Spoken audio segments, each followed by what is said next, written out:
ത്രിയേക ദൈവത്തിൻ്റെ വലിയ തിരുനാമത്തിന് മഹത്വമുണ്ടായിരിക്കട്ടെ. കർത്താവിനാൽ അനുഗ്രഹിക്കപ്പെട്ട വിശ്വാസികളുടെ സമൂഹമേ, ഏറ്റവും ആദരണീയരായ വൈദിക ശ്രേഷ്ഠരെ, പരിശുദ്ധമായ സ്ലീഹ നോമ്പിൻ്റെ അവസാനത്തോട് അടുക്കുന്ന ഈ സമയത്തും പരിശുദ്ധനായ പരിമല തിരുമേനിയുടെ പ്രാർത്ഥനകൾ കൊണ്ട് ദൈവിക അനുഗ്രഹങ്ങൾ ഇറങ്ങി വന്ന ഈ വിശുദ്ധമായ സ്ഥലത്ത് നിന്നുകൊണ്ട് ഞാനും നിങ്ങളും വീണ്ടും ദൈവസന്നിധിയിൽ ആരാധന അർപ്പിക്കുകയും പ്രാർത്ഥിക്കുകയും ചെയ്യുകയാണ്.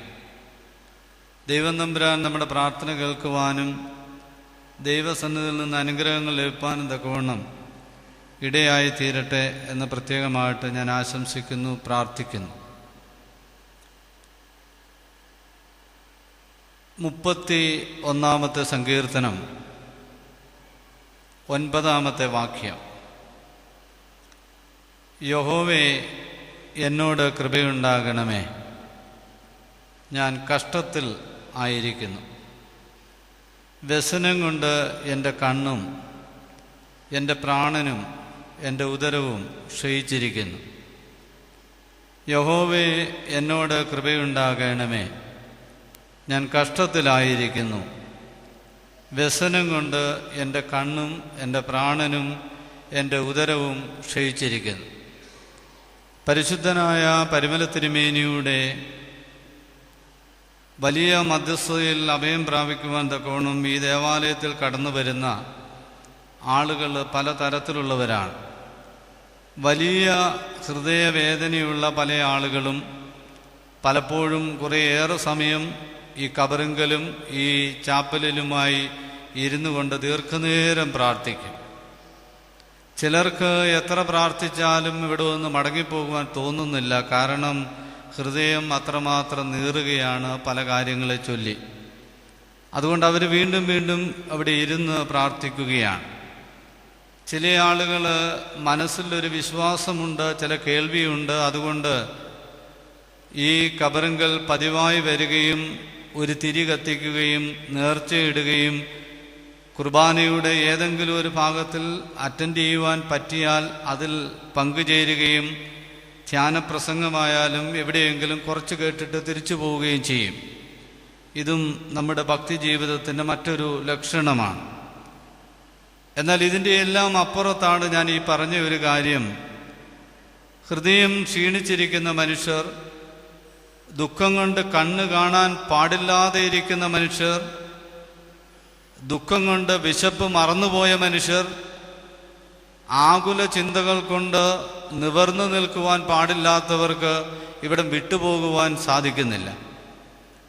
ഒന്ന് പ്രാർത്ഥിച്ചിട്ട് വീണ്ടും ഇതിനകത്ത് കയറി പ്രാർത്ഥിക്കുവാൻ, പള്ളിയിൽ പ്രാർത്ഥിച്ചു കഴിയുമ്പോൾ വീണ്ടും കബറിൽ പോയി പ്രാർത്ഥിക്കുവാൻ, വീണ്ടും പള്ളിയിൽ വന്ന് പ്രാർത്ഥിക്കുവാൻ അവരിങ്ങനെ വട്ടം കറങ്ങിക്കൊണ്ടിരിക്കുകയാണ്. ആശ്വാസം അന്വേഷിക്കുകയാണ്. ഇങ്ങനെയുള്ള ഒരുപാട് ആളുകൾ ഇവിടെ വന്ന് പ്രാർത്ഥിക്കുന്ന ഞാനും നിങ്ങളും ഉൾപ്പെടുന്ന നമ്മുടെ ഈ സമൂഹത്തിലുണ്ട്. ഭക്തനായ ദാവീദ് തൻ്റെ ജീവിത പ്രശ്നങ്ങളിൽ താൻ നേരിട്ട താൻ അനുഭവിച്ച ദുഃഖങ്ങളെ പല രൂപത്തിൽ സങ്കീർത്തനങ്ങളിൽ കൂടി വരച്ചു കാട്ടിയിട്ടുണ്ട്. അങ്ങനെ ദാവീദ് നമ്മെ പഠിപ്പിക്കുന്ന സങ്കീർത്തനങ്ങളിൽ ഏറ്റവും പ്രധാനപ്പെട്ട ഒരു സങ്കീർത്തനത്തിൻ്റെ ഒരു വാക്യമാണ് ഞാൻ വായിച്ചത്. അതിനകത്തിൽ ഒറ്റ കാര്യമേ ഉള്ളൂ: ദൈവമേ, എന്നോട് കരുണയുണ്ടാകണമേ, ഞാൻ കഷ്ടത്തിലായിരിക്കുന്നു. ഞാൻ കഷ്ടത്തിലായി എന്നുള്ളതിൻ്റെ മറ്റൊരു തെളിവ് തൻ്റെ ശാരീരിക ജീവിതത്തോട് ബന്ധപ്പെടുത്തുകയാണ്. എൻ്റെ മനസ്സിൻ്റെ കഷ്ടത, എൻ്റെ മനസ്സിൻ്റെ വേദന, എൻ്റെ മനസ്സിൻ്റെ വലിയ നിരാശ കൂടിയപ്പോൾ അതെൻ്റെ ശരീരത്തെ ബാധിച്ചു. അതെങ്ങനെയാണ് എൻ്റെ ശരീരത്തെ ബാധിച്ചത്? ദാവീദ് പറയുകയാണ്, ഈ ദുഃഖം കൂടി വന്നപ്പോൾ എൻ്റെ കണ്ണും എൻ്റെ പ്രാണനും എൻ്റെ ഉദരവും ക്ഷയിച്ചിരിക്കുന്നു. എനിക്ക് വിശപ്പില്ല. എൻ്റെ ഉദരം, എൻ്റെ വയറ് ഭക്ഷണത്തെ നിരസിക്കുകയാണ്. നമുക്കറിയാം, ദുഃഖം കൂടി വന്നാൽ 2-3 മാറ്റങ്ങൾ വളരെ പെട്ടെന്ന് ആകസ്മികമായി നാം കേൾക്കുന്ന, നമ്മുടെ ഹൃദയത്തിന് മനസ്സിന് താങ്ങുവാൻ പറ്റാത്ത തരത്തിലുള്ള ചില പ്രയാസങ്ങളെ വളരെ പെട്ടെന്ന് കേൾക്കുമ്പോൾ ശരീരത്തിലുണ്ടാകുന്ന മാറ്റമാണ് ഒന്ന് കണ്ണിൽ ഇരുട്ട് കയറുക, ചിലപ്പോൾ വളരെ പെട്ടെന്ന് തല കറങ്ങുന്നത് പോലെ തോന്നുക. ആ ദുഃഖം സ്ഥായിയായി നിൽക്കുമ്പോൾ തുടർന്ന് വരുന്ന ശരീരത്തിൻ്റെ മാറ്റമാണ് ഭക്ഷണത്തോടൊരു വിരക്തി. ഇവിടെയാണ് നമ്മളൊക്കെ ചിലരുടെ ജീവിതത്തിൽ ഇടപെടുന്നത്. ഭക്ഷണം കഴിക്കാതെ ഇരുന്നത് കൊണ്ട് പരിഹാരമാകുമോ? അതുകൊണ്ട് എന്തെങ്കിലും ഒന്ന് കഴിക്കുക എന്ന് പറഞ്ഞ് സ്നേഹമുള്ളവരെ നമ്മൾ നിർബന്ധിക്കുന്ന ഇവിടെയാണ്. സ്നേഹമൊക്കെ നല്ലതാണ്, പക്ഷേ ഈ വേദനിക്കുന്ന ആൾക്ക് മറ്റുള്ളവരുടെ നിർബന്ധമല്ല. ഒരു തരി ഭക്ഷണം പോലും നാവിലോട്ട് വെച്ചാൽ അതിൻ്റെ ടേസ്റ്റ് തിരിച്ചറിയുവാനോ അതവരുടെ വിശപ്പിനോ അവരുടെ ആരോഗ്യത്തിനോ പരിഹാരമാകുമെന്ന് വിശ്വസിക്കുവാനോ അവർക്ക് സാധ്യമല്ല. കാരണം ഈ ദുഃഖം അവരുടെ കണ്ണും അവരുടെ ഉദരവും അവരുടെ ശരീരവും ആകമാനം വ്യാപിച്ചിരിക്കുകയാണ്.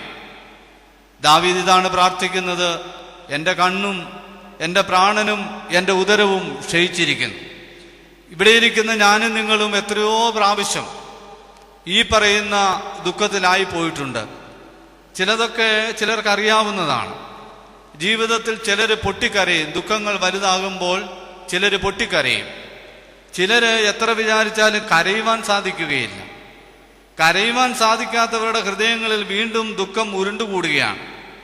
ദുഃഖം ഉരുണ്ടുകൂടി കഴിയുമ്പോൾ അവർ വളരെ പെട്ടെന്ന് കോപിക്കുന്നവരായി മാറും. ആരെന്ത് ചോദിക്കുന്നുവോ ആ ചോദിക്കുന്നവരോടൊക്കെ അവരതിൻ്റെ വളരെ വിരുദ്ധമായ ചില കാര്യങ്ങൾ വളരെ പെട്ടെന്ന് പറയുവാനായിട്ട് ഇടയായിത്തീരും. അവർക്കൊന്ന് കരയണമെന്ന് ആഗ്രഹമുണ്ട്, പക്ഷേ കരയുവാൻ സാധിക്കുന്നില്ല. അപ്പൊ കരയുവാൻ സാധിക്കാത്ത മനുഷ്യർ, ദുഃഖം താങ്ങി നിർത്തുവാൻ പാടില്ലാത്ത മനുഷ്യർ, ഇങ്ങനെ ജീവിതത്തിലെ പല വിഭാഗങ്ങളിലുള്ള ആളുകളെയാണ് ഈ ഒരു വാക്യത്തിൽ കൂടി ദാവീദ് ഒരൊറ്റ ചങ്ങലയിലേക്ക് കൊണ്ടുവരികയാണ്. ഇവിടെ നമുക്ക് ഈ പ്രയാസത്തിന് പരിഹാരമുണ്ടാകുമോ എന്നുള്ളതാണ് ഈ അല്പസമയത്തെ നമ്മുടെ ധ്യാന ചിന്തയിൽ കൂടി നമുക്ക് കണ്ടുപിടിക്കേണ്ടിയിരിക്കുന്നത്. ഇതിൻ്റെ വലിയ വ്യാഖ്യാനങ്ങളിലേക്കോ ഏതെങ്കിലും കൂടുതൽ വിവരണങ്ങളിലേക്കോ ഒന്നും ഞാൻ പോകുന്നില്ല. വളരെ സിമ്പിളായി എല്ലാവർക്കും അറിയാവുന്ന 2-3 വേദഭാഗങ്ങളെ മാത്രം നമ്മുടെയൊക്കെ മനസ്സിനൊരു ധൈര്യം കിട്ടുവാൻ ഈ പരിശുദ്ധ ദേവാലയത്തിൽ വന്ന് കുറേയേറെ നേരം പ്രാർത്ഥിച്ചിട്ട് തിരിച്ചു പോകുമ്പോൾ എനിക്കും ചില പ്രശ്നങ്ങളുണ്ട്. ആ പ്രശ്നങ്ങളിൽ ദൈവം എന്നെയും സഹായിക്കുമെന്ന് ഒരു നല്ല ശുഭാപ്തി വിശ്വാസത്തോടെ മടങ്ങിപ്പോകുവാൻ ഞാൻ ഈ ഉദാഹരണമായി എടുക്കുന്ന വേദഭാഗങ്ങൾ മാത്രം നിങ്ങളെ ശക്തീകരിക്കട്ടെ എന്ന് ഞാൻ പ്രാർത്ഥിക്കുകയാണ്. ഒന്നാമത് ഞാൻ തിരഞ്ഞെടുക്കുന്ന വേദഭാഗം ഉൽപ്പത്തി പുസ്തകത്തിൻ്റെ 21-ാമത്തെ അധ്യായമാണ്. വളരെ സുപരിചിതമായ ഒരു വേദഭാഗമാണ് നമുക്കെല്ലാവർക്കും ഉൽപ്പത്തി പുസ്തകം. ആ ഉൽപ്പത്തി പുസ്തകത്തിലെ ആദ്യത്തെ ചില ഭാഗങ്ങളിൽ വരുന്ന പ്രധാനപ്പെട്ട 2 കഥാപാത്രങ്ങൾ ഗോത്രപിതാക്കന്മാരുടെ പട്ടികയിലേക്ക് വരുമ്പോൾ അബ്രഹാമിൽ തുടങ്ങുന്നതാണ്. അതുകൊണ്ട് അബ്രഹാമിൽ തന്നെ തുടങ്ങുന്ന ഈ ഒരു ചെറിയ കഥ, അബ്രഹാമിൻ്റെ ഭാര്യയായ സാറയുടെ ബാല്യക്കാരിയായ ഹാഗാർ, ഇത് ഒരനുഭവമായി നമ്മുടെ മുമ്പിൽ നിൽക്കണം. എന്താണ് ആ അനുഭവം? ഹാഗാറിനെ അബ്രഹാമിൻ്റെ കുടുംബത്തിൽ അംഗീകരിക്കപ്പെട്ട ഒരു വ്യക്തിയാണ്. സാറായ്ക്ക് മക്കളില്ലാതിരിക്കുമ്പോൾ സാറ തന്നെ അബ്രഹാമിനോട് പറയുന്നുണ്ട്, ദാസിയിൽ കൂടി എനിക്ക് തലമുറ ഉണ്ടാകുവാൻ തക്കവണ്ണം ദാസിയിൽ കൂടി എനിക്ക് മക്കളെ ലഭിക്കണം. ദൈവത്തിൻ്റെ തിരുവിഷ്ടവും ഭാര്യയുടെ നിർബന്ധവും മുഖാന്തരം ഹാഗാറിൽ നിന്ന് അബ്രഹാമിന് ജനിച്ച മകനാണ് ഇസ്മായേൽ. ഹാഗാറും സാറയും തമ്മിൽ ചുരുക്കം ചില സമയങ്ങളിൽ ചില അഭിപ്രായ വ്യത്യാസങ്ങൾ ഉണ്ടായതായിട്ട് വേദപുസ്തകത്തിൽ നാം വായിക്കുന്നുണ്ട്. ഹാഗാർ വീട്ടിൽ നിന്ന് പിണങ്ങിപ്പോയതും നാം വായിക്കുന്നുണ്ട്. പിണങ്ങിപ്പോയ ഹാഗാറിനെ ദൈവം ഇടപെട്ടിട്ട്, ഹാഗാറെ നിനക്ക് ഇവിടെ എന്ത് കാര്യമെന്ന് ചോദിച്ച് ദൈവം കൈപിടിച്ച് തിരിച്ച് അബ്രഹാമിൻ്റെ ഭവനത്തിലേക്ക് വിട്ടതെന്ന് നാം വായിക്കുന്നുണ്ട്. എന്നാൽ ഇതൊക്കെ ഒരു ഭാഗമാണ്. രണ്ടാമത്തെ ഒരു ഭാഗത്തേക്ക് വരുമ്പോൾ അബ്രഹാമിന് തൻ്റെ സ്വന്തം ഭാര്യയായ സാറയിൽ നിന്ന് മകനുണ്ടായി കഴിയുമ്പോൾ ദാസിയുടെ മകനും തൻ്റെ കുടുംബത്തിൻ്റെ അവകാശിയായ ഇസഹാക്കും തമ്മിൽ ഒരു തർക്കമുണ്ടാകാതെ ഇരിക്കുവാൻ തൻ്റെ ചോരയിൽ നിന്ന് ജനിച്ച മകനോട് ഒരു പ്രത്യേകമായ വാത്സല്യമുണ്ടായതുകൊണ്ട് സാറ അബ്രഹാമിനെ നിരന്തരമായി നിർബന്ധിക്കുകയാണ് ഈ ദാസിയെയും മകനെയും ഇവിടെ നിന്ന് പുറത്താക്കണം. ഈ നിരന്തരമായ നിർബന്ധം അബ്രഹാമിൻ്റെ ശിരസിൽ വന്നപ്പോൾ ഏതു കാര്യത്തിനും ഉപദേശം ചോദിക്കുന്നതും ഉപദേശം കൊടുക്കുന്നതും അബ്രഹാമിന് ദൈവമാണോ, ദൈവത്തോടാണ് ചോദിക്കുന്നത്. എൻ്റെ ദാസനായ അബ്രഹാമേ എന്നാണ് ഏതു സമയവും ദൈവം വിളിക്കുന്നത്. ദൈവം ചില വ്യക്തികളെ മാത്രം പേരെടുത്ത് എൻ്റെ ദാസൻ എന്ന് വിളിക്കുന്നുണ്ട്. അത് പഴയ നിയമത്തിൽ പല ആളുകളെ നോക്കിയാൽ അറിയാം, എൻ്റെ ദാസൻ എന്നാണ് വിളിക്കുന്നത്. അപ്പൊ എൻ്റെ ദാസൻ എന്ന് ദൈവം വിളിക്കണമെന്ന് വരികിൽ ആ ഒരു ബന്ധം വളരെ വലുതാകണം.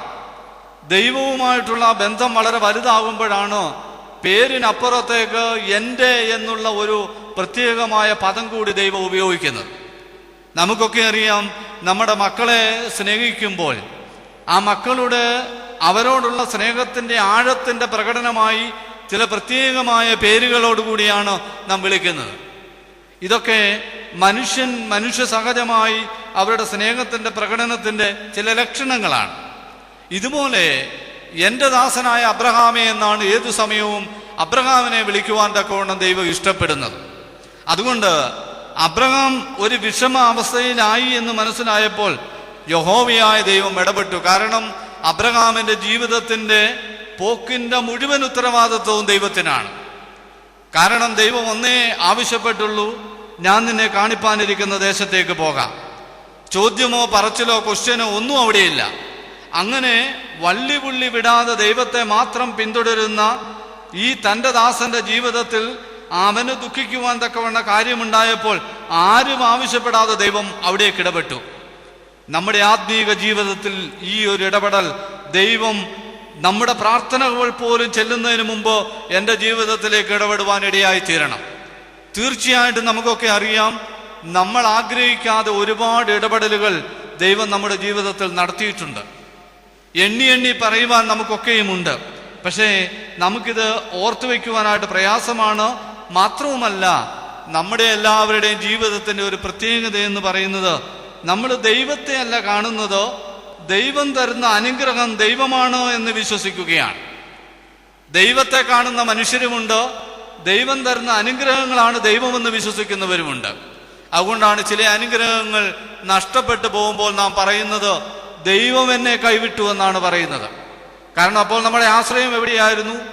നമുക്ക് ലഭിച്ച അനുഗ്രഹത്തിലാണ് ദൈവത്തെ നാം കണ്ടത്. എന്നാൽ പഴയ നിയമത്തിലും പുതിയ നിയമത്തിലും ആദിമ സഭയിലെ വിശുദ്ധന്മാരുടെ ജീവിതത്തിലും ഒക്കെ ഈ അനുഗ്രഹങ്ങളിലല്ല, അതിനപ്പുറത്ത് നിൽക്കുന്ന ദൈവത്തെയാണ് അവർ കണ്ടത്. അതുകൊണ്ട് അബ്രഹാമിന്റെ ജീവിതത്തിലേക്ക് ദൈവം ഇടപെട്ടിട്ട് ദൈവം പറയുകയാണ്, നീ സാറയുടെ വാക്ക് കേൾക്കണം. സാറയുടെ വാക്ക് കേൾക്കണമെന്ന് പറഞ്ഞതനുസരിച്ച് തിരുവചനത്തിൽ നാം വായിക്കുകയാണ്, അബ്രഹാം അതികാലത്ത് എഴുന്നേറ്റു. 21 അധ്യായത്തിന്റെ 14 വാക്യം, അബ്രഹാം അതികാലത്ത് എഴുന്നേറ്റു, അപ്പവും ഒരു തുരുത്തി വെള്ളവും എടുത്തു, ഹാഗാറിന്റെ തോളിൽ വെച്ചു, കുട്ടിയെയും കൊടുത്തു, അവളെ അയച്ചു. അവൾ പുറപ്പെട്ടു പോയി ബേർശബ മരുഭൂമിയിൽ ഉഴന്നു നടന്നു. തുരുത്തിയിലെ വെള്ളം ജലമായ ശേഷം അവൾ കുട്ടിയെ ഒരു കുറുങ്കാട്ടിൻ തണലിൽ ഇട്ടു. അവൾ പോയി അതിനെതിരെ ഒരൻപിൻപാട് ദൂരത്തിരുന്ന് കരഞ്ഞു. കുട്ടിയുടെ മരണം എനിക്ക് കാണേണ്ട എന്ന് പറഞ്ഞ് എതിരെ ഇരുന്ന് ഉറക്ക കരഞ്ഞു. ഇന്നലെ വരെ ഈ സാറയോടൊപ്പം ഹാഗാർ അബ്രഹാമിന്റെ ഭവനത്തിൽ വളരെ സുഖമായി ജീവിച്ച ഒരു വ്യക്തിയാണ്. ആ വീടിന്റെ സുഖദുഃഖങ്ങളിലെ പങ്കാളിയാണ് ഹാഗാർ. ആ വീട്ടിലെ അവകാശങ്ങൾ അനുഭവിക്കുവാൻ സാധ്യതയുള്ള അഥവാ ഉണ്ട് എന്ന് വിശ്വസിച്ച് തോന്നിയ തനിക്ക് ശക്തമായ ഒരു കരുതൽ കിട്ടിക്കൊണ്ടിരുന്ന ഒരു ഭവനമാണ് അബ്രഹാമിന്റെ ഭവനം. വളരെ പെട്ടെന്നാണ് ഒരു ദിവസം കൊണ്ട് ഇന്നലെ വരെ എൻ്റേതായി താമസിച്ച ഭവനം ഇന്ന് എനിക്ക് ഒന്നുമില്ലാത്തതായി മാറുകയാണ്. ഇന്നലെ വരെ ഈ വീടിനെ കുറിച്ച് എനിക്ക് ഒരുപാട് പ്രതീക്ഷകൾ ഉണ്ടായിരുന്നു. ഇന്നലെ വരെ ഈ വീടിനെ കുറിച്ച് എനിക്ക് ചില സ്വപ്നങ്ങൾ ഉണ്ടായിരുന്നു. ഒരു ദിവസം നേരം പുലർന്നപ്പോൾ ഈ ഭവനത്തെക്കുറിച്ചുള്ള സ്വപ്നങ്ങളൊക്കെ പൊലിഞ്ഞുപോയി. അബ്രഹാം അധികാലത്ത് എഴുന്നേറ്റ് ഒരു തുരുത്തി വെള്ളവും അപ്പവും എടുത്ത് ഹാഗാറിന്റെ തോളിൽ വെച്ചു, കുഞ്ഞിനെയും എടുത്ത് കയ്യിൽ കൊടുത്തു, ആ വീട്ടിൽ നിന്ന് പടിയിറക്കി വിടുകയാണ്. ഞാനും നിങ്ങളും വളരെ കൃത്യമായി മനസ്സിലാക്കണം, ഒരു തുരുത്തിയിലെ വെള്ളത്തിന് അളവുണ്ട്. അബ്രഹാം കൊടുത്തുവിട്ട ഹാഗാർ കരുതിയിരിക്കുന്ന അപ്പത്തിന് കൃത്യമായ എണ്ണമുണ്ട്. ഇതുമായിട്ടാണ് മരുഭൂമിയിൽ ഈ കുഞ്ഞുമായിട്ട്, ചോരക്കുഞ്ഞുമായിട്ട് ഹാഗാർ ഉഴന്നു നടക്കുകയാണ്. ഈ മരുഭൂമിയിലെ തീവ്രമായ ദാഹത്തിൽ തുരുത്തിയിൽ കരുതി വെച്ചിരുന്ന വെള്ളം തീർന്നുപോയി. കരുതി വെച്ചിരുന്ന വെള്ളം തീർന്നുപോയപ്പോൾ, കരുതി വെച്ചിരുന്ന അപ്പം തീർന്നുപോയപ്പോൾ ഒരമ്മയാണ്, ഈ അമ്മയ്ക്ക് ഈ കുഞ്ഞിന്റെ തൻ്റെ കയ്യിലിരുന്ന് പിടയ്ക്കുന്ന, തൻ്റെ കയ്യിലിരുന്ന് ദാഹജലത്തിന് വേണ്ടി കരയുന്ന, വിശന്ന് കരയുന്ന ഈ കുഞ്ഞിനെ കണ്ട് അമ്മയ്ക്ക് സഹിക്കുവാൻ പാടില്ല. ഒന്നും ചെയ്യുവാനായിട്ട് നിവർത്തിയില്ല, മരുഭൂമിയാണ്. ഇതുകൊണ്ടാണ് നമ്മൾ ഈ പെന്തക്കോസ്തി പെരുന്നാളിന്റെ ഈ ദിവസങ്ങളിലെല്ലാം വായിക്കുന്ന വായനയിൽ 5 അപ്പം കൊണ്ട് 5000 പേരെ പോഷിപ്പിക്കുകയും 7 അപ്പം കൊണ്ട് 4000 പേരെ പോഷിപ്പിക്കുകയും ചെയ്യുന്ന ഈ അപ്പം വർദ്ധിക്കുന്ന കഥ വായിക്കുമ്പോൾ അവിടെ 2 കാര്യങ്ങൾ വളരെ പ്രത്യേകമായിട്ട് പറയുന്നുണ്ട്. ഒന്ന്, കർത്താവിന്റെ ശിഷ്യന്മാർ കർത്താവിനോട് വന്ന് പറയുകയാണ്, ഇത് മരുഭൂമിയാണോ, നേരം വൈകിയിരിക്കുകയാണ്. മർക്കോസിന്റെ സുവിശേഷത്തിൽ പറയുന്നുണ്ട്, ഇത് കാട്ടുപ്രദേശമാണ്, നേരം വൈകിയിരിക്കുകയാണ്. വേറൊരു സുവിശേഷത്തിൽ പറയുന്നു, ഇത് വിജനപ്രദേശമാണ്, നേരം വൈകിയിരിക്കുകയാണ്. അപ്പൊ 3 തരത്തിലാണ് പറയുന്നത്. 1, ഇത് മരുഭൂമിയാണ്. 2, ഇത് വിജനപ്രദേശമാണ്. 3, ഇത് കാട്ടുപ്രദേശമാണ്. ഇതിന്റെ എല്ലാ അവസാനത്തിൽ ഒറ്റ വാക്കേ ഉള്ളൂ, നേരം വൈകിയിരിക്കുകയാണ്. അപ്പൊ ഈ മരുഭൂമിയിലെ ഈ ജീവിതത്തിൽ കൊടുത്തുവിട്ടതും കരുതിയിരുന്നതും എല്ലാം തീർന്നു പോയപ്പോൾ ഈ അമ്മ വലിയ നിലവിളിയാണ്. ഈ അമ്മയുടെ നിലവിളിയിൽ ഈ കുഞ്ഞിനെ കൊണ്ട് മരുഭൂമിയിൽ കണ്ട ഒരു ചെറിയ തണലിൽ, ഒരു കുറുങ്കാട്ടിൻ തണലിൽ കൊണ്ട് കിടത്തിയിട്ട് അതിനെതിരെ ഒരു അമ്പിൻപാട് ദൂരത്തിരുന്ന് ഈ അമ്മ ഉറക്കെ കരയുകയാണ്. ഈ അമ്മ ഉറക്കെ കരയുന്നത് ദുഃഖം കൊണ്ടും അതോടൊപ്പം തന്നെ ഈ കുഞ്ഞിന്റെ നിലവിളി എപ്പോൾ അവസാനിക്കുന്നു അപ്പോൾ ഈ അമ്മയ്ക്ക് തിരിച്ചറിയാം, എൻ്റെ കുഞ്ഞ് പട്ടിണി കൊണ്ടും ദാഹം കൊണ്ടും മരിച്ചുപോയി എന്നറിയാം. പക്ഷേ അത് കാണുവാനായിട്ടുള്ള ഒരു മനക്കെട്ടി ഈ അമ്മയ്ക്കില്ല. അതുകൊണ്ടാണ് ഈ അമ്മ വളരെ ദൂരെ മാറിയിരിക്കുന്നത്. ഒരു അമ്പിൻപാട് ദൂരത്തിലാണ് ഈ അമ്മ ഇരിക്കുന്നത്. എപ്പോൾ ഈ ശബ്ദം നിശ്ചലമാകുന്നുവോ അപ്പോൾ ഈ അമ്മ മനസ്സിലാക്കും, എൻ്റെ കുഞ്ഞ് കഴിഞ്ഞുപോയി, കടന്നുപോയി എന്നുള്ളത്. പക്ഷേ അത് കാണുവാൻ, തൻ്റെ കുഞ്ഞ് തൻ്റെ കണ്ണിന് മുമ്പിൽ പിടയുന്നത് കാണുവാൻ മനസ്സില്ലാത്തത് കൊണ്ടും ധൈര്യമില്ലാത്തത് കൊണ്ടും ഈ അമ്മ മാറിയിരുന്ന് ഉറക്കെ കരയുകയാണ്. ഇത് ആധുനിക ലോക ജീവിതത്തിന്റെ ഒരു ചിത്രമാണ്. ഇന്ന് ഒരുപാട് വീടുകളിൽ ഇന്നലെ വരെ എൻ്റേതെന്ന് തോന്നിയത് പലപ്പോഴും എൻ്റേതല്ലായി മാറുന്ന ഒരവസ്ഥയുണ്ട്. സഹോദരങ്ങൾ ഒന്നിച്ച് ജീവിക്കുന്ന ചില കുടുംബങ്ങളിൽ വളരെ ക്രൂരമായി സഹോദരങ്ങളെ വീടിന് പടിയിറക്കി വിടുമ്പോൾ കൊച്ചു കുഞ്ഞുങ്ങളുമായി എവിടേക്ക് പോകണമെന്നറിയാൻ വയ്യാതെ ഈ ഹാഗാർ കരഞ്ഞതുപോലെ കരയുന്ന ഒരുപാട് കുടുംബങ്ങൾ നമ്മുടെയൊക്കെ കണ്ണിന് മുമ്പിൽ ഈ ലോകത്തിൽ ഇന്നുണ്ട്. പെറ്റുവളർത്തിയ മാതാപിതാക്കന്മാരോ ഇന്നലെ വരെ എൻ്റെ മക്കൾ, എൻ്റെ കുഞ്ഞുങ്ങൾ എന്നെ നോക്കുമെന്ന് കരുതിയിരുന്നവർ, വിശ്വസിച്ചിരുന്നവർ, അതുതന്നെ വിശ്വസിച്ച് അവരോടൊപ്പം ജീവിച്ചിരുന്നവർ ഒരു ദിവസം ആരുമല്ലാതായി മാറുന്ന ചിത്രങ്ങളും നാം കണ്ടുകൊണ്ടിരിക്കുകയാണ്. അതുകൊണ്ട് ഇത് തിരുവചനത്തിൽ വായിക്കുന്നത് പോലെ എവിടെയോ ഹാഗാറിന്റെ ജീവിതത്തിൽ മാത്രം സംഭവിച്ച ഒന്നല്ല. ഇത് കറങ്ങിക്കൊണ്ടിരിക്കുന്നു, ഇത് നിറവേറിക്കൊണ്ടിരിക്കുന്നു.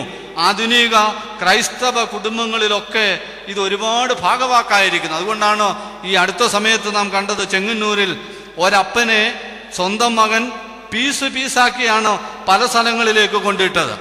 ഇത് വാടക കൊലയാളിയല്ല, കൊട്ടേഷൻ സംഘമല്ല, ആരുമല്ല ചെയ്തത്.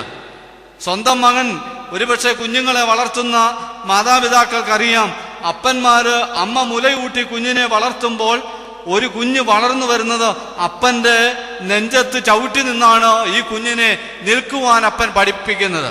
ഒരുപാട് കുടുംബങ്ങളിൽ ഇങ്ങനെയാണ്. അപ്പന്റെ നെഞ്ചിൽ ചവിട്ടി നിന്ന് അപ്പന്റെ ഹൃദയത്തിന്റെ ഇടിപ്പ് അവന്റെ കാലിന്റെ വെള്ളയിൽ പതിക്കുമ്പോൾ അവൻ നിവർന്നു നിൽക്കുവാൻ പഠിക്കുകയാണ്. അങ്ങനെ നിവർന്നു നിൽക്കുവാൻ പഠിച്ചു വളർന്നു വന്ന മകനാണ് സ്വന്തം അപ്പനെ പല പീസായി കൈയും കാലും തലയും ഓരോന്നായി വെട്ടിയെടുക്കുമ്പോൾ ഈ മകന്റെ മനസ്സ് പിടഞ്ഞില്ല. ഇത് എന്നെ എടുത്ത് താലോലിച്ച കൈകളാണെന്നോ, എന്നെ എടുത്തുകൊണ്ട് നടന്ന കാലുകളാണെന്നോ, എനിക്ക് ചുംബനം തന്ന ചുണ്ടുകളാണെന്നോ ഓർക്കാതെ പീസ് പീസാക്കിയിട്ടാണോ ഈ പല സ്ഥലങ്ങളിൽ കൊണ്ടുവന്ന് ഇട്ട് കഴിഞ്ഞപ്പോഴും കുറ്റബോധമില്ലാത്തവനായി നിൽക്കുന്നത്? തിരുവചനത്തിൽ നാം വായിക്കുന്നുണ്ട്, കായേനോട് ദൈവം ചോദിക്കുന്നുണ്ട്, നിന്റെ സഹോദരനായ ഹാബേൽ എവിടെ? ഒരുപക്ഷെ കാലം സഹോദരനിൽ നിന്ന് മാറി ഇന്ന് തിരിച്ചു ചോദിക്കേണ്ടി വരുന്നു, നിന്റെ അപ്പൻ എവിടെ എന്ന് ചോദിക്കുന്ന ഒരു കാലഘട്ടത്തിലേക്ക് ഈ പുതിയ ലോകം വന്നു ചേരുകയാണ്. കർത്താവിനാൽ അനുഗ്രഹിക്കപ്പെട്ടവരെ, ഹാഗാർ ഇവിടെ കരയുകയാണ്. ഹാഗാറിന്റെ കരച്ചില് തന്റെ കുഞ്ഞിനെ ഓർത്താണ്. എന്നാൽ ഈ കരച്ചിൽ അധികകാലം അധിക സമയം നീണ്ടുപോകുവാൻ ദൈവം അനുവദിച്ചില്ല. ദൈവം തമ്പുരാൻ ഈ ജീവിതത്തിലേക്കൊന്ന് ഇടപെടുകയാണ്. എവിടെയെല്ലാം നിലവിളി ഉണ്ടാകുന്നുവോ, എവിടെയെല്ലാം നിർദോഷികളുടെ കണ്ണുനീര് വീഴുന്നുവോ അവിടെ അടങ്ങി നിൽക്കുവാൻ ദൈവത്തിന് സാധ്യമല്ല. വളരെ വേഗം ദൈവം തമ്പുരാൻ ആ ജീവിതത്തിലേക്ക് ഇടപെടും. അതുകൊണ്ടാണ് ഈ പരിമലയിൽ വന്ന് പ്രാർത്ഥിച്ചു പോകുന്ന ആളുകൾ വീണ്ടും വീണ്ടും വരുവാൻ അവരുടെ ഉള്ളിലേക്ക് ഒരു ടെൻഡൻസി ഉണ്ടാകുന്നത്, ഒരു ലഹരി ഉണ്ടാകുന്നത്. അതുകൊണ്ടാണ് ഇവിടെ വന്ന് പ്രാർത്ഥിക്കുമ്പോൾ ഈ പള്ളിയിലും ഈ കബറിങ്കലും വീണിട്ടുള്ള കണ്ണുനീരിന് കണക്കില്ല. അതുകൊണ്ടാണ് തിരുവചനത്തിൽ നാം വായിക്കുന്നുണ്ട്, എന്റെ കണ്ണുനീർ നിന്റെ തുരുത്തിയിലാക്കി വെക്കണമേ, അത് നിന്റെ പുസ്തകത്തിലില്ലയോ? ഒരുപാട് ആളുകളുടെ, നമ്മുടെ ഈ ലോകത്തിൽ ഇപ്പോൾ ജീവിക്കുന്ന, ഈ ചാപ്പലിൽ ഇപ്പോൾ ഇരിക്കുന്ന, ഈ ദേവാലയത്തിൽ ഇരിക്കുന്ന, നമുക്ക് മുന്നവേ നമ്മുടെ പൂർവികരായ മാതാപിതാക്കന്മാര്, നമുക്കറിയാൻ പാടില്ലാത്ത അനേക ലക്ഷങ്ങൾ വിശ്വാസികള്, അനേക പരിശുദ്ധ പിതാക്കന്മാര്, പരിമല തിരുമേനിയും വട്ടശ്ശേരിൽ തിരുമേനിയും ഉൾപ്പെടെയുള്ള അനേക പരിശുദ്ധന്മാരായ പിതാക്കന്മാര് ഈ ബലിപീഠത്തെ കെട്ടിപ്പിടിച്ചുകൊണ്ട് കരയുകയും പ്രാർത്ഥിക്കുകയും ചെയ്ത കണ്ണുനീരിന്റെ ഭൂമിയിൽ നിൽക്കുമ്പോൾ ഇവിടെ വന്ന് പ്രാർത്ഥിക്കുന്നവരുടെ ഉള്ളിലേക്ക് ഈ ഒരു ആത്മീകമായ ശക്തി പ്രവേശിക്കുകയാണ്.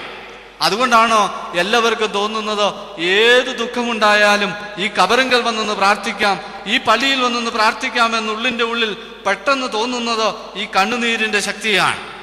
അതിന്റെ കാരണമാണ് ഇവിടെ പറയുന്നത്, എവിടെയെല്ലാം നിർദോഷികളുടെ കണ്ണുനീർ മാറുപൊട്ടി പുറത്തു വരുന്നുവോ അവിടെ ഒരിക്കലും ദൈവം അടങ്ങിയിരുന്നിട്ടില്ല.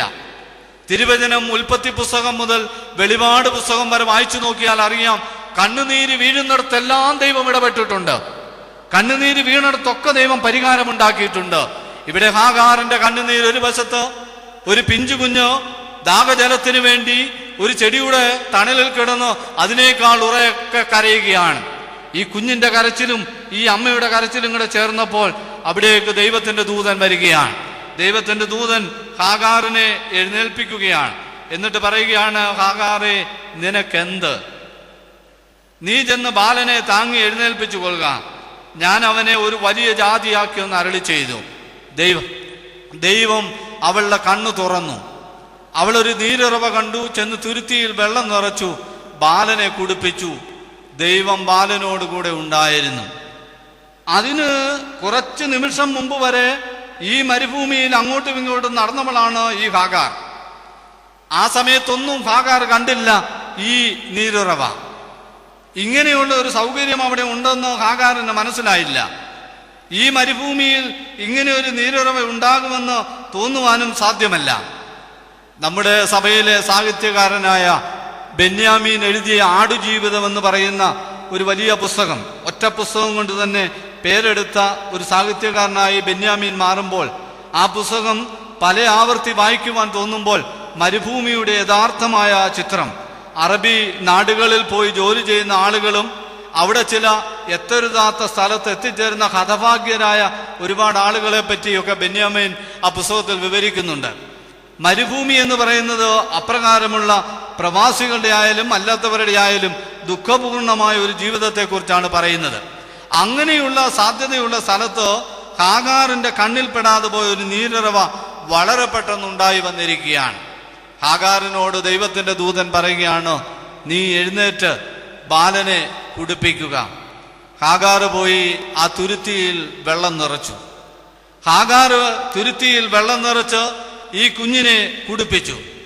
അതിന്റെ അവസാന വാക്യം 21-ാമത്തെ 20ഉം 21ഉം വാക്യത്തിൽ വായിക്കുകയാണ്, അവൻ മുതിർന്നപ്പോൾ ഒരു വില്ലാളിയായി തീർന്നു. അവൻ പാരാൻ മരുഭൂമിയിൽ പാർത്തു. അവന്റെ അമ്മ മിസ്രൈം ദേശത്തു നിന്ന് അവന് ഭാര്യയെ കൊണ്ടുവന്നു. ഒരു കൈക്കുഞ്ഞായി മരുഭൂമിയിലെ ചൂരച്ചെടിയുടെ തണലിൽ മരിക്കുവാൻ കിടത്തിയ കുഞ്ഞിനെ വളർത്തി വലുതാക്കി ആ കുഞ്ഞിന് വേണ്ടി, ആ യുവാവിന് വേണ്ടി വിവാഹം ആലോചിക്കുന്ന ഒരമ്മ എന്നുള്ള അവസ്ഥയിലേക്ക് ഹാഗാറിനെ ദൈവം കൊണ്ടുവന്നത് ദൈവത്തിൻ്റെ വറ്റിപ്പോകാത്ത കരുതൽ കൊണ്ടാണ്. അബ്രഹാം കൊടുത്തുവിട്ട തുരുത്തിയിലെ വെള്ളത്തിന് കൃത്യമായ അളവുണ്ടായിരുന്നു. അബ്രഹാം കൊടുത്തുവിട്ട അപ്പത്തിന് എണ്ണമുണ്ടായിരുന്നു. ഇതിൻ്റെ തുടർന്ന് വരുന്ന ചില ഭാഗങ്ങളിലും മനുഷ്യന് ജീവിക്കുവാൻ മനുഷ്യൻ കൊടുക്കുന്ന കാര്യങ്ങളുടെ എണ്ണത്തെ പറ്റിയൊക്കെ പറയുന്നുണ്ട്. അതുകൊണ്ട് ഇപ്പോൾ ഞാൻ ആ ഭാഗത്തെ പറ്റി കൂടുതൽ വിവരിക്കുന്നില്ല. എന്തായാലും ഒരു കാര്യം മാത്രം ഞാൻ ഓർപ്പിക്കുന്നു. മനുഷ്യൻ ആർക്കെന്തു നൽകുന്നുവോ, അത് സഹോദരങ്ങളായിക്കൊള്ളട്ടെ, മാതാപിതാക്കളായിക്കൊള്ളട്ടെ, സ്നേഹിതരായിക്കൊള്ളട്ടെ, മനുഷ്യൻ കൊടുക്കുന്നതിനെല്ലാം കണക്കുണ്ട്. മനുഷ്യൻ ആർക്കെന്ന് കൊടുത്താലും ആ വാങ്ങിച്ചനുഭവിക്കുന്ന മനുഷ്യൻ മരിക്കുന്നത് വരെ അതിൻ്റെ കണക്കുകൾ അവൻ കേട്ടുകൊണ്ടേയിരിക്കും. ഇത് ലോക നിയമമാണ്. അതിൻ്റെ മറുവശത്താണ് നാം കാണുന്നത്, ദൈവം കൊടുക്കുന്നതിന് ഒരിക്കലും കണക്കില്ല. ദൈവം ആർക്കും കണക്കെഴുതി വെച്ചിട്ട് കൊടുത്തിട്ടില്ല. അങ്ങനെ കൊടുക്കുവാൻ ദൈവത്തിന് അറിയുകയുമില്ല. അതുകൊണ്ടാണ് കർത്താവ് പറയുന്നത്, ഞാൻ വന്നത് നിങ്ങൾക്ക് ജീവൻ ഉണ്ടാകുവാനും സമൃദ്ധിയായ ജീവൻ ഉണ്ടാകുവാനുമായിട്ടാണ് വന്നത്. ദൈവത്തിൻ്റെ അനുഗ്രഹത്തിൻ്റെ ലക്ഷണം സമൃദ്ധിയാണ്.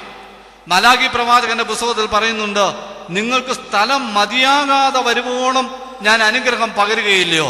ഇതേ ദൈവത്തിന് അറിയുകയുള്ളൂ. എപ്പോഴാണോ നിങ്ങൾക്ക് മതി എന്ന് പറയുന്നത് അതുവരെ അനുഗ്രഹം പകർന്നുകൊണ്ടേയിരിക്കുന്നവനാണ് ദൈവം. മനുഷ്യൻ തിരിച്ചാണ്. അവൻ എപ്പോഴും കണക്കുണ്ട്. മക്കളെ പഠിപ്പിക്കുന്ന മാതാപിതാക്കന്മാരുടെ കയ്യിൽ കണക്കുണ്ട്. എഞ്ചിനീയറിങ്ങിന് പഠിച്ചതിന് ഇത്രയും, അത് കഴിഞ്ഞ് വിദേശത്ത് വിട്ട് പഠിപ്പിച്ചതിന് ഇത്രയും, വിവാഹം നടത്തിയതിന് ഇത്രയും. മക്കളുടെ കയ്യിൽ കണക്കുണ്ട്. പഴയതുപോലെ മണി ഓർഡറായി അയച്ചു കൊടുക്കുന്നില്ല. അക്കൗണ്ടിൽ കൂടിയുള്ള ട്രാൻസ്ഫർ ആണോ. പാസ്ബുക്ക് ഒറ്റ വായന വായിക്കുമ്പോൾ അവൻ ഒരു അവധിക്ക് വരുമ്പോൾ അപ്പനോട് പറയും, കഴിഞ്ഞ ഒരു വർഷം ഇത്ര ലക്ഷം രൂപ ഞാൻ അയച്ചു തന്നിട്ടുണ്ട്. ഇത് ഈ ലോകത്തിന്റെ ഒരു നിയമമാണ്. എല്ലാവരും കണക്ക് സൂക്ഷിക്കുന്നവരായി വരികയാണ്. മക്കൾക്ക് കണക്കുണ്ട്, അപ്പന് കണക്കുണ്ട്, അമ്മയ്ക്ക് കണക്കുണ്ട്. പക്ഷേ ദൈവത്തിന് മാത്രം മനുഷ്യന് കൊടുക്കുന്നതിൽ ഒരു കണക്കുമില്ലാതെയാണോ ദൈവം കൊടുക്കുന്നത്? ആ കണക്കില്ലാതെ ദൈവം കൊടുത്തത് കൊണ്ടാണ് ഇവിടെ ഈ അമ്മ തൻ്റെ കുഞ്ഞിനെ വളർത്തിയെന്ന് പറയുന്നു. കുറേ ദിവസങ്ങൾക്ക് മാത്രം അബ്രഹാമിന്റെ അപ്പമോ വെള്ളമോ തികയാതെ വന്നപ്പോൾ ആ കുഞ്ഞ് ഒരു യുവാവായി തീർന്ന ആ കുഞ്ഞ് വിവാഹം ആലോചിച്ച് അവന്റെ ഭാവി ജീവിതം വരേക്കും കൊണ്ടുപോകുവാൻ തക്കവണ്ണം ദൈവം കൊടുത്തപ്പോൾ അത് തുരുത്തിയിലല്ല കൊടുത്തത്, അത് എണ്ണിയല്ല കൊടുത്തത്, എണ്ണം കൂടാതെയാണ് കൊടുത്തത്. ഞാനും നിങ്ങളും ദൈവത്തിൽ ആശ്രയിക്കുമ്പോൾ ദൈവം നമുക്ക് തരുന്നത് ഇങ്ങനെയാണ്. അതുകൊണ്ട് ഈ ദേവാലയത്തിൽ നാം ആയിരിക്കുമ്പോൾ, ഈ പരിശുദ്ധമായ കബറിങ്കൽ നാം ആയിരിക്കുമ്പോൾ ഇവിടെ നിന്ന് നമുക്ക് ലഭിക്കുന്നത് എണ്ണി തരുന്നതല്ല, അത് അനുഗ്രഹം മാത്രമല്ല. അതുകൊണ്ട് ഒരു രോഗത്തിന്റെ സൗഖ്യത്തിന് വേണ്ടി മാത്രമല്ല ഇവിടെ പ്രാർത്ഥിക്കേണ്ടത്. ദൈവം നമുക്ക് തന്നിരിക്കുന്ന ജീവനാണ്. അതുകൊണ്ട് ദൈവം എനിക്ക് തന്ന ജീവൻ സമൃദ്ധിയായി നിലനിൽക്കണമേ എന്നാണ് പ്രാർത്ഥിക്കേണ്ടത്. പല മനുഷ്യരും ഈ കബറിങ്കൽ വന്ന് പ്രാർത്ഥിക്കുന്നത് രോഗസൗഖ്യത്തിന് വേണ്ടിയാണ്. തീർച്ചയായിട്ടും രോഗസൗഖ്യം മനുഷ്യന് ഏറ്റവും ആവശ്യമാണ്. ലക്ഷക്കണക്കിന് ആളുകൾ ഈ കബറിങ്കലെ പ്രാർത്ഥന കൊണ്ട് രോഗസൗഖ്യം പ്രാപിക്കുന്നുമുണ്ട്. പക്ഷെ അതിനപ്പുറത്ത് ദൈവം പറയുന്നത്, ഞാൻ വന്നത് നിങ്ങൾക്ക് ജീവൻ സമൃദ്ധിയായി ഉണ്ടാകുവാനായിട്ടാണ്. തലവേദന വരുമ്പോൾ കാലിന് വേദന ഇല്ലാതെ ഇരിക്കണമെന്നല്ല, വയറിന് വേദന വരുമ്പോൾ തലവേദന ഇല്ലാതെ ഇരിക്കണമെന്നല്ല, കൈക്കും കാലിനും വേദന ഉണ്ടാകുമ്പോൾ മറ്റേതെങ്കിലും അവയവങ്ങൾ ശക്തിയായിരിക്കണമെന്നല്ല. സമൂലമായ ജീവനാണ് ദൈവം ആഗ്രഹിക്കുന്നത്. സമൃദ്ധിയുടെ ജീവനാണ് ദൈവം ആഗ്രഹിക്കുന്നത്. ഞാൻ വന്നത് നിങ്ങൾക്ക് ജീവൻ ഉണ്ടാകുവാനും സമൃദ്ധിയായ ജീവൻ ഉണ്ടാകുവാനുമായിട്ടാണ്. അത് ഒരവയവത്തിനല്ല, നിങ്ങളുടെ ശരീരത്തിന് മുഴുവൻ, നിങ്ങളുടെ ആത്മാവിന് മുഴുവൻ ജീവനും ശക്തിയും തരുവാനായിട്ടാണ് ദൈവം വന്നിരിക്കുന്നതും അതാണ് ആരാധനയിൽ കൂടി ഞാനും നിങ്ങളും അനുഭവിച്ചു കൊണ്ടിരിക്കുന്നതും. അതുകൊണ്ട് ഇവിടെ അബ്രഹാം തൻ്റെ വീട്ടിൽ നിന്ന് പുറത്താക്കിയ ഹാഗാർ ബേർശെബ മരുഭൂമിയിൽ ഉഴന്നു നടന്നു എന്ന് വരികിലും അവിടെ വളരെ പെട്ടെന്ന് ദൈവം തമ്പുരാൻ ഈ ജീവിതത്തിലേക്ക് ഇടപെടുകയാണ്. ദൈവം ഇടപെട്ട ജീവിതത്തിൽ അവസാനിക്കുമെന്ന് തോന്നിയ ഒരു കാര്യം പുതുതായി തുടങ്ങുകയാണ്. അതുകൊണ്ട് ഈ ദേവാലയത്തിനകത്ത് ഏതെങ്കിലും കാരണത്തെ ചൊല്ലി, തിരുവചനത്തിൽ നമ്മുടെ കർത്താവ് മാർത്തയോട് പറയുന്നത് പോലെ, മാർത്തേ മാർത്തേ നീ പലതിനെ ചൊല്ലി വിചാരപ്പെടുകയാണ്. ഈ ദേവാലയത്തിൽ ഈ ആത്മീകമായ അന്തരീക്ഷത്തിൽ ഒരിക്കലും പരിഹാരമുണ്ടാവുകയില്ല എന്ന് ചിന്തിച്ച് ദുഃഖിച്ച് നെടുവീർപ്പോട് ഇവിടെ ഇരുന്ന് കണ്ണു നനയ്ക്കുന്ന ആരെങ്കിലും ഉണ്ടെങ്കിൽ തീർച്ചയായിട്ടും ദൈവം തമ്പുരാൻ നിങ്ങളോട് പറയുകയാണോ, നിനക്ക് കൂടിയാണോ ഈ തിരുവചനം? നിന്റെ ഏത് പ്രയാസമാകട്ടെ, ദുഃഖമാകട്ടെ, നിന്റെ ദുഃഖത്തോടുകൂടെ ഞാനുണ്ട്. അത് ദൈവത്തിന്റെ പ്രോമിസാണ്. ഭയപ്പെടേണ്ട, ഞാൻ നിന്നോട് കൂടെയുണ്ട്. ദൂരത്തൊന്നുമല്ല, ഞാൻ നിന്നോട് കൂടെയുണ്ട്. ഞാൻ നിന്റെ ദൈവമാണ്. ഞാൻ നിന്നെ ശക്തീകരിക്കുന്നവനാണ്. ഞാൻ നിന്നെ ബലപ്പെടുത്തുന്നവനാണ്. ഞാൻ നിന്നോട് കൂടെയാണ്. അതുകൊണ്ട് ഈ ആത്മീകമായ അന്തരീക്ഷം ദൈവം നമ്മെ ധൈര്യപ്പെടുത്തട്ടെ. ഏത് ഭാരമാണോ, ഏത് പ്രയാസമാണോ നമ്മുടെ കണ്ണിന് മുമ്പിൽ കടന്നോ, ഞാൻ ആദ്യം ഓർപ്പിച്ചതുപോലെ എൻ്റെ കണ്ണിൽ ഇരുട്ട് കയറ്റി, എൻ്റെ വിശപ്പില്ലാതെയാക്കി, എൻ്റെ ശരീരം തളർത്തി, മുന്നോട്ട് പോകുവാൻ നിവൃത്തിയില്ലാത്തവണ്ണം പകച്ചു നിൽക്കുവാൻ എന്നെ ഇടിയാക്കുന്നത്, ഈ ഒരു വലിയ പ്രയാസം ദൈവം തീർച്ചയായിട്ടും മാറ്റിത്തരട്ടെ. അതിന് സാധിക്കുമെന്നാണ് ദൈവം പറയുന്നത്. ഈ ഹാഗാറിന്റെ ജീവിതത്തിൽ കൂടി ദൈവം തമ്പുരാൻ നമ്മെ ഓർപ്പിക്കുന്നതും അതുതന്നെയാണ്. രണ്ടാമത് എനിക്കിതിനോട് ചേർന്ന് ഓർപ്പിക്കുവാനായിട്ടുള്ളത് ശമൂവേൽ പ്രവാചകന്റെ 1-ാമത്തെ പുസ്തകം 1-ാം അധ്യായം. അതും ഏവർക്കും വളരെ പരിചിതമായ ഒരു വേദഭാഗമാണ്. ഹന്ന എന്ന് പറയുന്ന, എൽക്കാന, ഹന്ന എന്ന് പറയുന്ന ഭാര്യ ഭർത്താക്കന്മാര്. എൽക്കാനയ്ക്ക് 2 ഭാര്യമാര്, 1 ഹന്ന, 2 പെനിന്ന. മർത്തമറിയം സമാജത്തിലും പ്രാർത്ഥനാ യോഗങ്ങളിലും ഒക്കെ പങ്കെടുക്കുന്ന ആളുകളാണ് ഇവിടെ ഇരിക്കുന്നത്. അതുകൊണ്ട് ഈ വേദഭാഗം ചിരപരിചയവും ആയിട്ടുള്ളതുമാണ്. ഈ ഹന്നായും അതുപോലെ തന്നെ പെനിന്നായും എൽക്കാനായുടെ ഭാര്യമാരായി ഒരു വീട്ടിൽ കഴിയുകയാണ്. ഈ ഒരു വീട്ടിൽ കഴിയുമ്പോൾ ദൈവം 2 പേരോടും 2 തരത്തിൽ ഇടപെട്ടു. ഇത് ദൈവത്തിന്റെ നീതിയാണോ എന്ന് നമുക്ക് ചോദ്യം ചില സമയങ്ങൾ ഉണ്ടാകുവാൻ സാധ്യതയുള്ളതാണ്. എൽക്കാനായിൽ നിന്ന് പെനിന്നായിക്ക് മക്കളുണ്ടായി. പക്ഷേ എൽക്കാനായിൽ നിന്ന് ഹന്നായിക്ക് മക്കളുണ്ടായില്ല. ഹന്ന അതുകൊണ്ട് തന്നെ വളരെ ദുഃഖിച്ച് എന്നും ദേവാലയത്തിൽ പോവുകയും പ്രാർത്ഥിക്കുകയും വർഷാന്തര യാഗം നടത്തുവാൻ യെരുശലേമിലേക്ക് പോവുകയും ഒക്കെ ചെയ്യുന്നത് പതിവായിരുന്നു. ആരാധനയിൽ അധിഷ്ഠിതമായി അനുഗ്രഹത്തിന് വേണ്ടിയുള്ള ഒരു കാത്തിരിപ്പ് ഹന്ന നടത്തുകയാണ്. ഈ കഷ്ടപ്പാടുകളൊന്നുമില്ലാതെ പെനിന്നായിക്ക് മക്കളെ കിട്ടി. അപ്പൊ ദൈവത്തിന്റെ നീതി 2 നീതിയാണോ എന്നുള്ളൊരു ചോദ്യം നമുക്ക് ഉണ്ടാകാം. ഇത് ഞാനും നിങ്ങളും ഒക്കെ നേരിടുന്നതാണ്. നമ്മുടെ ഒരു ചോദ്യവും അതുതന്നെയാണല്ലോ. ഞാൻ പള്ളിയിൽ പോകുന്നു, പ്രാർത്ഥിക്കുന്നു, എന്തെല്ലാം നമുക്ക് ദൈവത്തോട് പറയാനായിട്ടുണ്ട്. ദൈവം എന്നെ അനുഗ്രഹിക്കുവാനുള്ള എൻ്റെ യോഗ്യതകളെ കുറിച്ച് ഞാൻ ചിന്തിച്ചാൽ ഒരുപാട് കാര്യങ്ങൾ എനിക്ക് പറയുവാനായിട്ടുണ്ട്. ഒരു യോഗ്യതയുമില്ലാതെ ദൈവം അനുഗ്രഹം കൊടുത്തുകൊണ്ടിരിക്കുന്ന ഒരുപാട് ആളുകളെ കുറിച്ചും എനിക്ക് പറയുവാനായിട്ടുണ്ട്. ഇത് 73-ാം സങ്കീർത്തനത്തിൽ ആസാഫ് പറയുന്നുണ്ട്, ദുഷ്ടന്മാരുടെ സൗഖ്യം കണ്ടിട്ട് എനിക്ക് അഹങ്കാരികളോട് അസൂയ തോന്നി. അവർക്ക് വേദന ഒട്ടുമില്ലല്ലോ, അവരുടെ ദേഹം തടിച്ച് ഉരുണ്ടിരിക്കുന്നു. എനിക്ക് അഹങ്കാരികളോട് അസൂയ തോന്നുകയാണ്. ദുഷ്ടന്മാരുടെ സൗഖ്യം, അവര് ദുഷ്ടതയിൽ ജീവിക്കുന്നു, അഹങ്കാരത്തിൽ ജീവിക്കുന്നു, പക്ഷേ അവർക്കൊരു ദോഷവും ഉണ്ടാകുന്നില്ല. നമ്മുടെയൊക്കെ ചിന്തയാണ്, നമ്മുടെയൊക്കെ ചോദ്യമാണ്.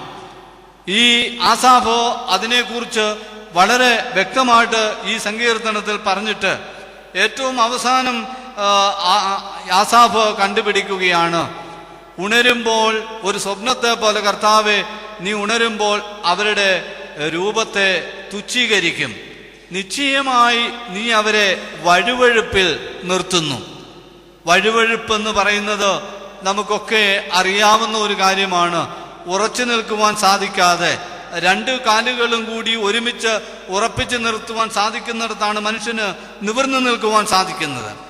അങ്ങനെ സാധിക്കാത്ത ഒരു സ്ഥലത്താണ് ഈ പറയുന്ന ആളുകളെ പിന്നീട് ആസാഫ് കാണുന്നത്. അതുകൊണ്ട് നമ്മുടെയൊക്കെ ജീവിതത്തിൽ ഇങ്ങനെയുള്ള ചില സംശയങ്ങൾ ഉണ്ട്. അതുതന്നെയാണ് ഇവിടെ കാണുന്നത്. ഈ പെനിന്നായെക്കുറിച്ച്, പെനിന്നായുടെ ആരാധനാ ജീവിതത്തെക്കുറിച്ചൊന്നും പറയുന്നില്ല. പക്ഷേ ഹന്നായുടെ ആരാധനാ ജീവിതത്തെക്കുറിച്ച് വളരെ വ്യക്തമായി പറയുന്നുണ്ട്. ഹന്നായുടെ ദുഃഖത്തെക്കുറിച്ചും വളരെ കൃത്യമായി പറയുന്നുണ്ട്. ഇവിടെയാണ് നാം കാണുന്നത്, 5-ാമത്തെ വാക്യത്തിൽ നാം വായിക്കുകയാണ്, 5ഉം 6ഉം വാക്യങ്ങൾ. യഹോവ അവളുടെ ഗർഭം അടച്ചിരുന്നതിനാൽ അവളുടെ പ്രതിയോഗി അവളെ വ്യസനിപ്പിപ്പാൻ തക്കവണ്ണം വളരെ മുഷിപ്പിച്ചു. പ്രതിയോഗി അവളെ വളരെ മുഷിപ്പിച്ചു. ആരാണ് ഈ പ്രതിയോഗി? തിരുവചനം വളരെ വ്യക്തമായിട്ട് പറയുന്നുണ്ട്. എൽക്കാന എന്ന് പറയുന്ന പുരുഷന്റെ ഭാര്യമാരായി ഹന്നയും പെനിന്നയും ജീവിക്കുകയാണ്. ഇതിൽ ഈ വീട്ടിൽ ഒരു പ്രതിയോഗി ഉണ്ടായിരിക്കുന്നു. ഈ ഒരു വീട്ടിൽ താമസിക്കുന്നവരാണ് പ്രതിയോഗി. ഇത് കർത്താവ് പറയുന്നുണ്ടല്ലോ, ഒരു വീട്ടിൽ അവന്റെ ശത്രുക്കൾ അവന്റെ വീട്ടുകാർ തന്നെയാണ്. നമ്മളെല്ലാവരും നമ്മുടെ ശത്രുക്കളെ തേടി നടക്കുന്ന ഒരു ലോകമാണിത്. നമുക്ക് മനുഷ്യനെ പേടിയാണ്. ചില കാര്യങ്ങൾ സംസാരിക്കുമ്പോൾ തന്നെ നമ്മൾ ചില ആളുകളെ കാണുമ്പോൾ നിശബ്ദരാകും. കാരണം ഈ സംസാരിക്കുന്നത് അവർ കേൾക്കുവാൻ പാടില്ല. നമുക്ക് പേടിയാണ് മനുഷ്യരെ. എന്തുകൊണ്ട്? ദൈവത്തിന്റെ സാദൃശ്യത്തിലും സ്വരൂപത്തിലും വളരെ മനോഹരമായി ദൈവം സൃഷ്ടിച്ച മനുഷ്യൻ. 8-ാമത്തെ സങ്കീർത്തനത്തിൽ വായിക്കുന്നുണ്ട്, നീ ദൈവത്തെക്കാൾ അല്പം മാത്രം താഴ്ത്തി തേജസ്സും ബഹുമാനവും അവനെ അണിയിച്ച് സൃഷ്ടിച്ച മനുഷ്യരാണ് ഓരോ മനുഷ്യരും. പക്ഷേ മനുഷ്യൻ ഇന്ന് പരസ്പരം സംശയിക്കുകയാണ്. മനുഷ്യന് പരസ്പരം ഭയമാണ്. അതുകൊണ്ട് തുറന്നുള്ള സംസാരങ്ങൾ കുറഞ്ഞു വരുമ്പോൾ നമുക്ക് ചിന്തിക്കുന്നതും കാണുന്നതും എനിക്കുള്ള സ്നേഹിതന്മാരെക്കാൾ കൂടുതൽ എനിക്ക് പ്രതിയോഗികളാണെന്ന് ചിന്തിക്കുന്ന ഒരു ലോകത്തിലാണ് നാം ജീവിക്കുന്നത്. വീടിനകത്തെ ഗ്രൂപ്പുകളുടെ എണ്ണം കൂടി വരികയാണ്.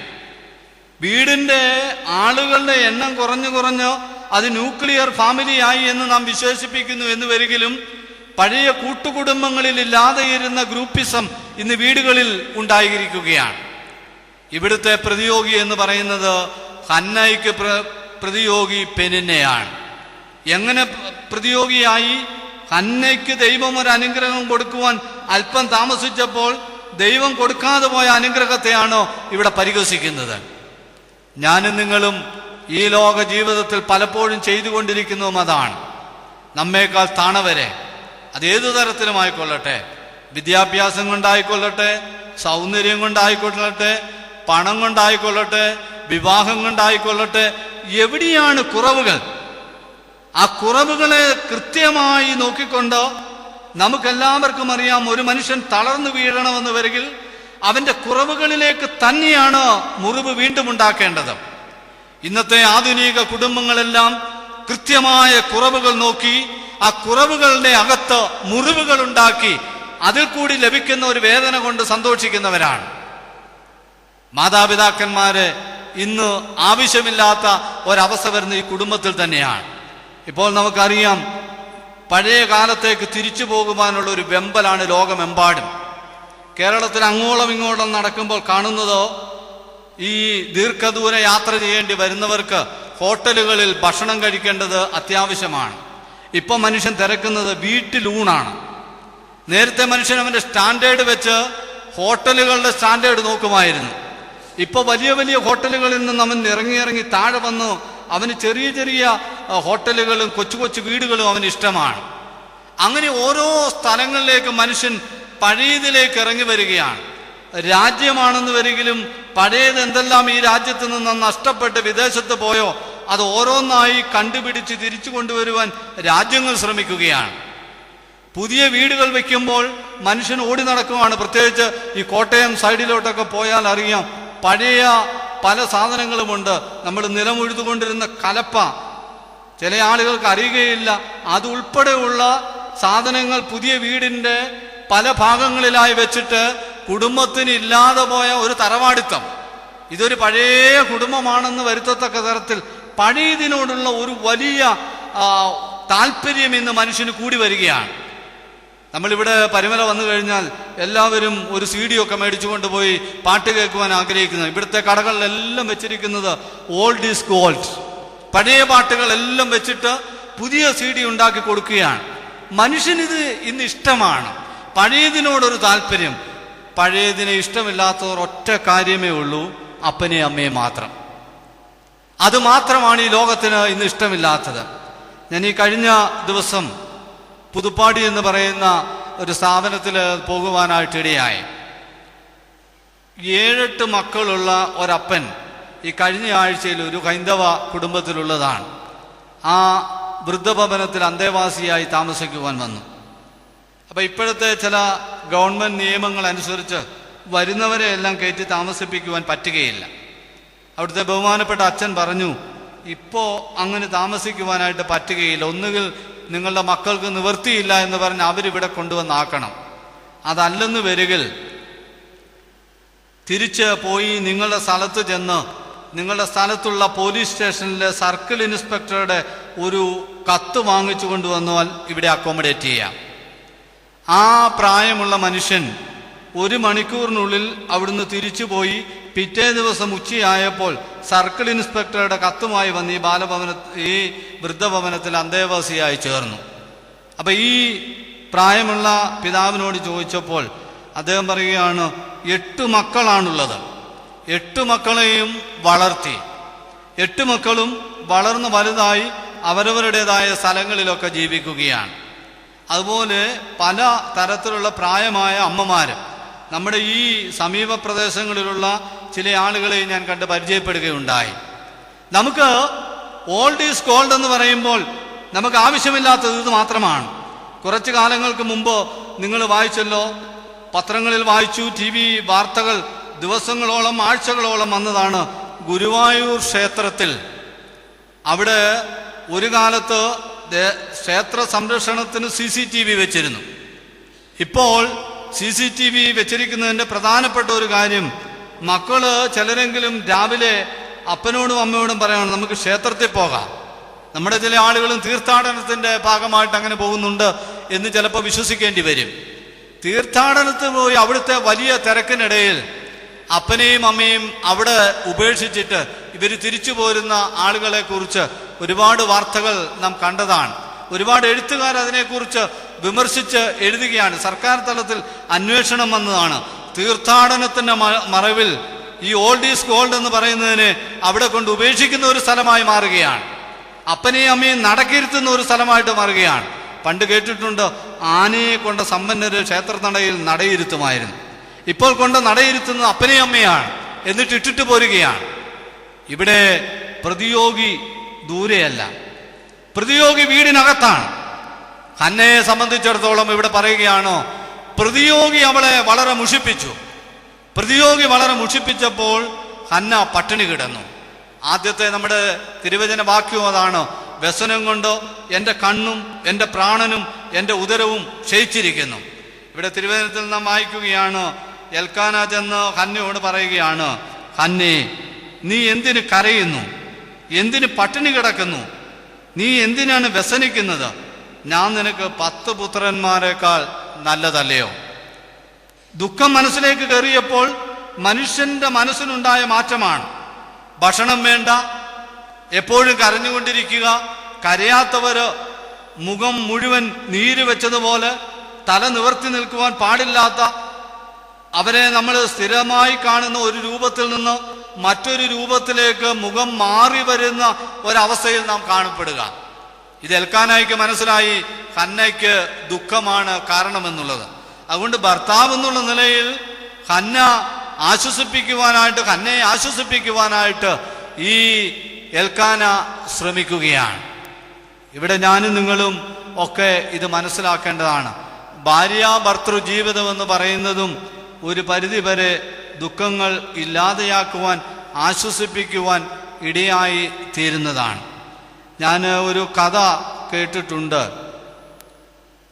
ഇപ്പോഴത്തെ ഒരു വലിയ ട്രെൻഡാണ് 25 വർഷം ഒന്നിച്ച് ജീവിക്കുന്ന ആളുകളുടെ സിൽവർ ജൂബിലി. മക്കൾ ഫോട്ടോ കൊടുക്കും, ചില ദേവാലയങ്ങളിൽ കുർബാന ഉണ്ടാകും, ഒരുപാട് ആളുകൾക്ക് സദ്യ ഉണ്ടാകും. ചില സ്ഥലങ്ങളിൽ 50 വർഷം വരുമ്പോൾ അത് ജൂബിലിയായി ആഘോഷിക്കും. ജൂബിലി ഇപ്പോൾ ഒരു ഭാഗമാണ്, ഒരാഘോഷമാണ്. നടക്കട്ടെ, നല്ലത് തന്നെ.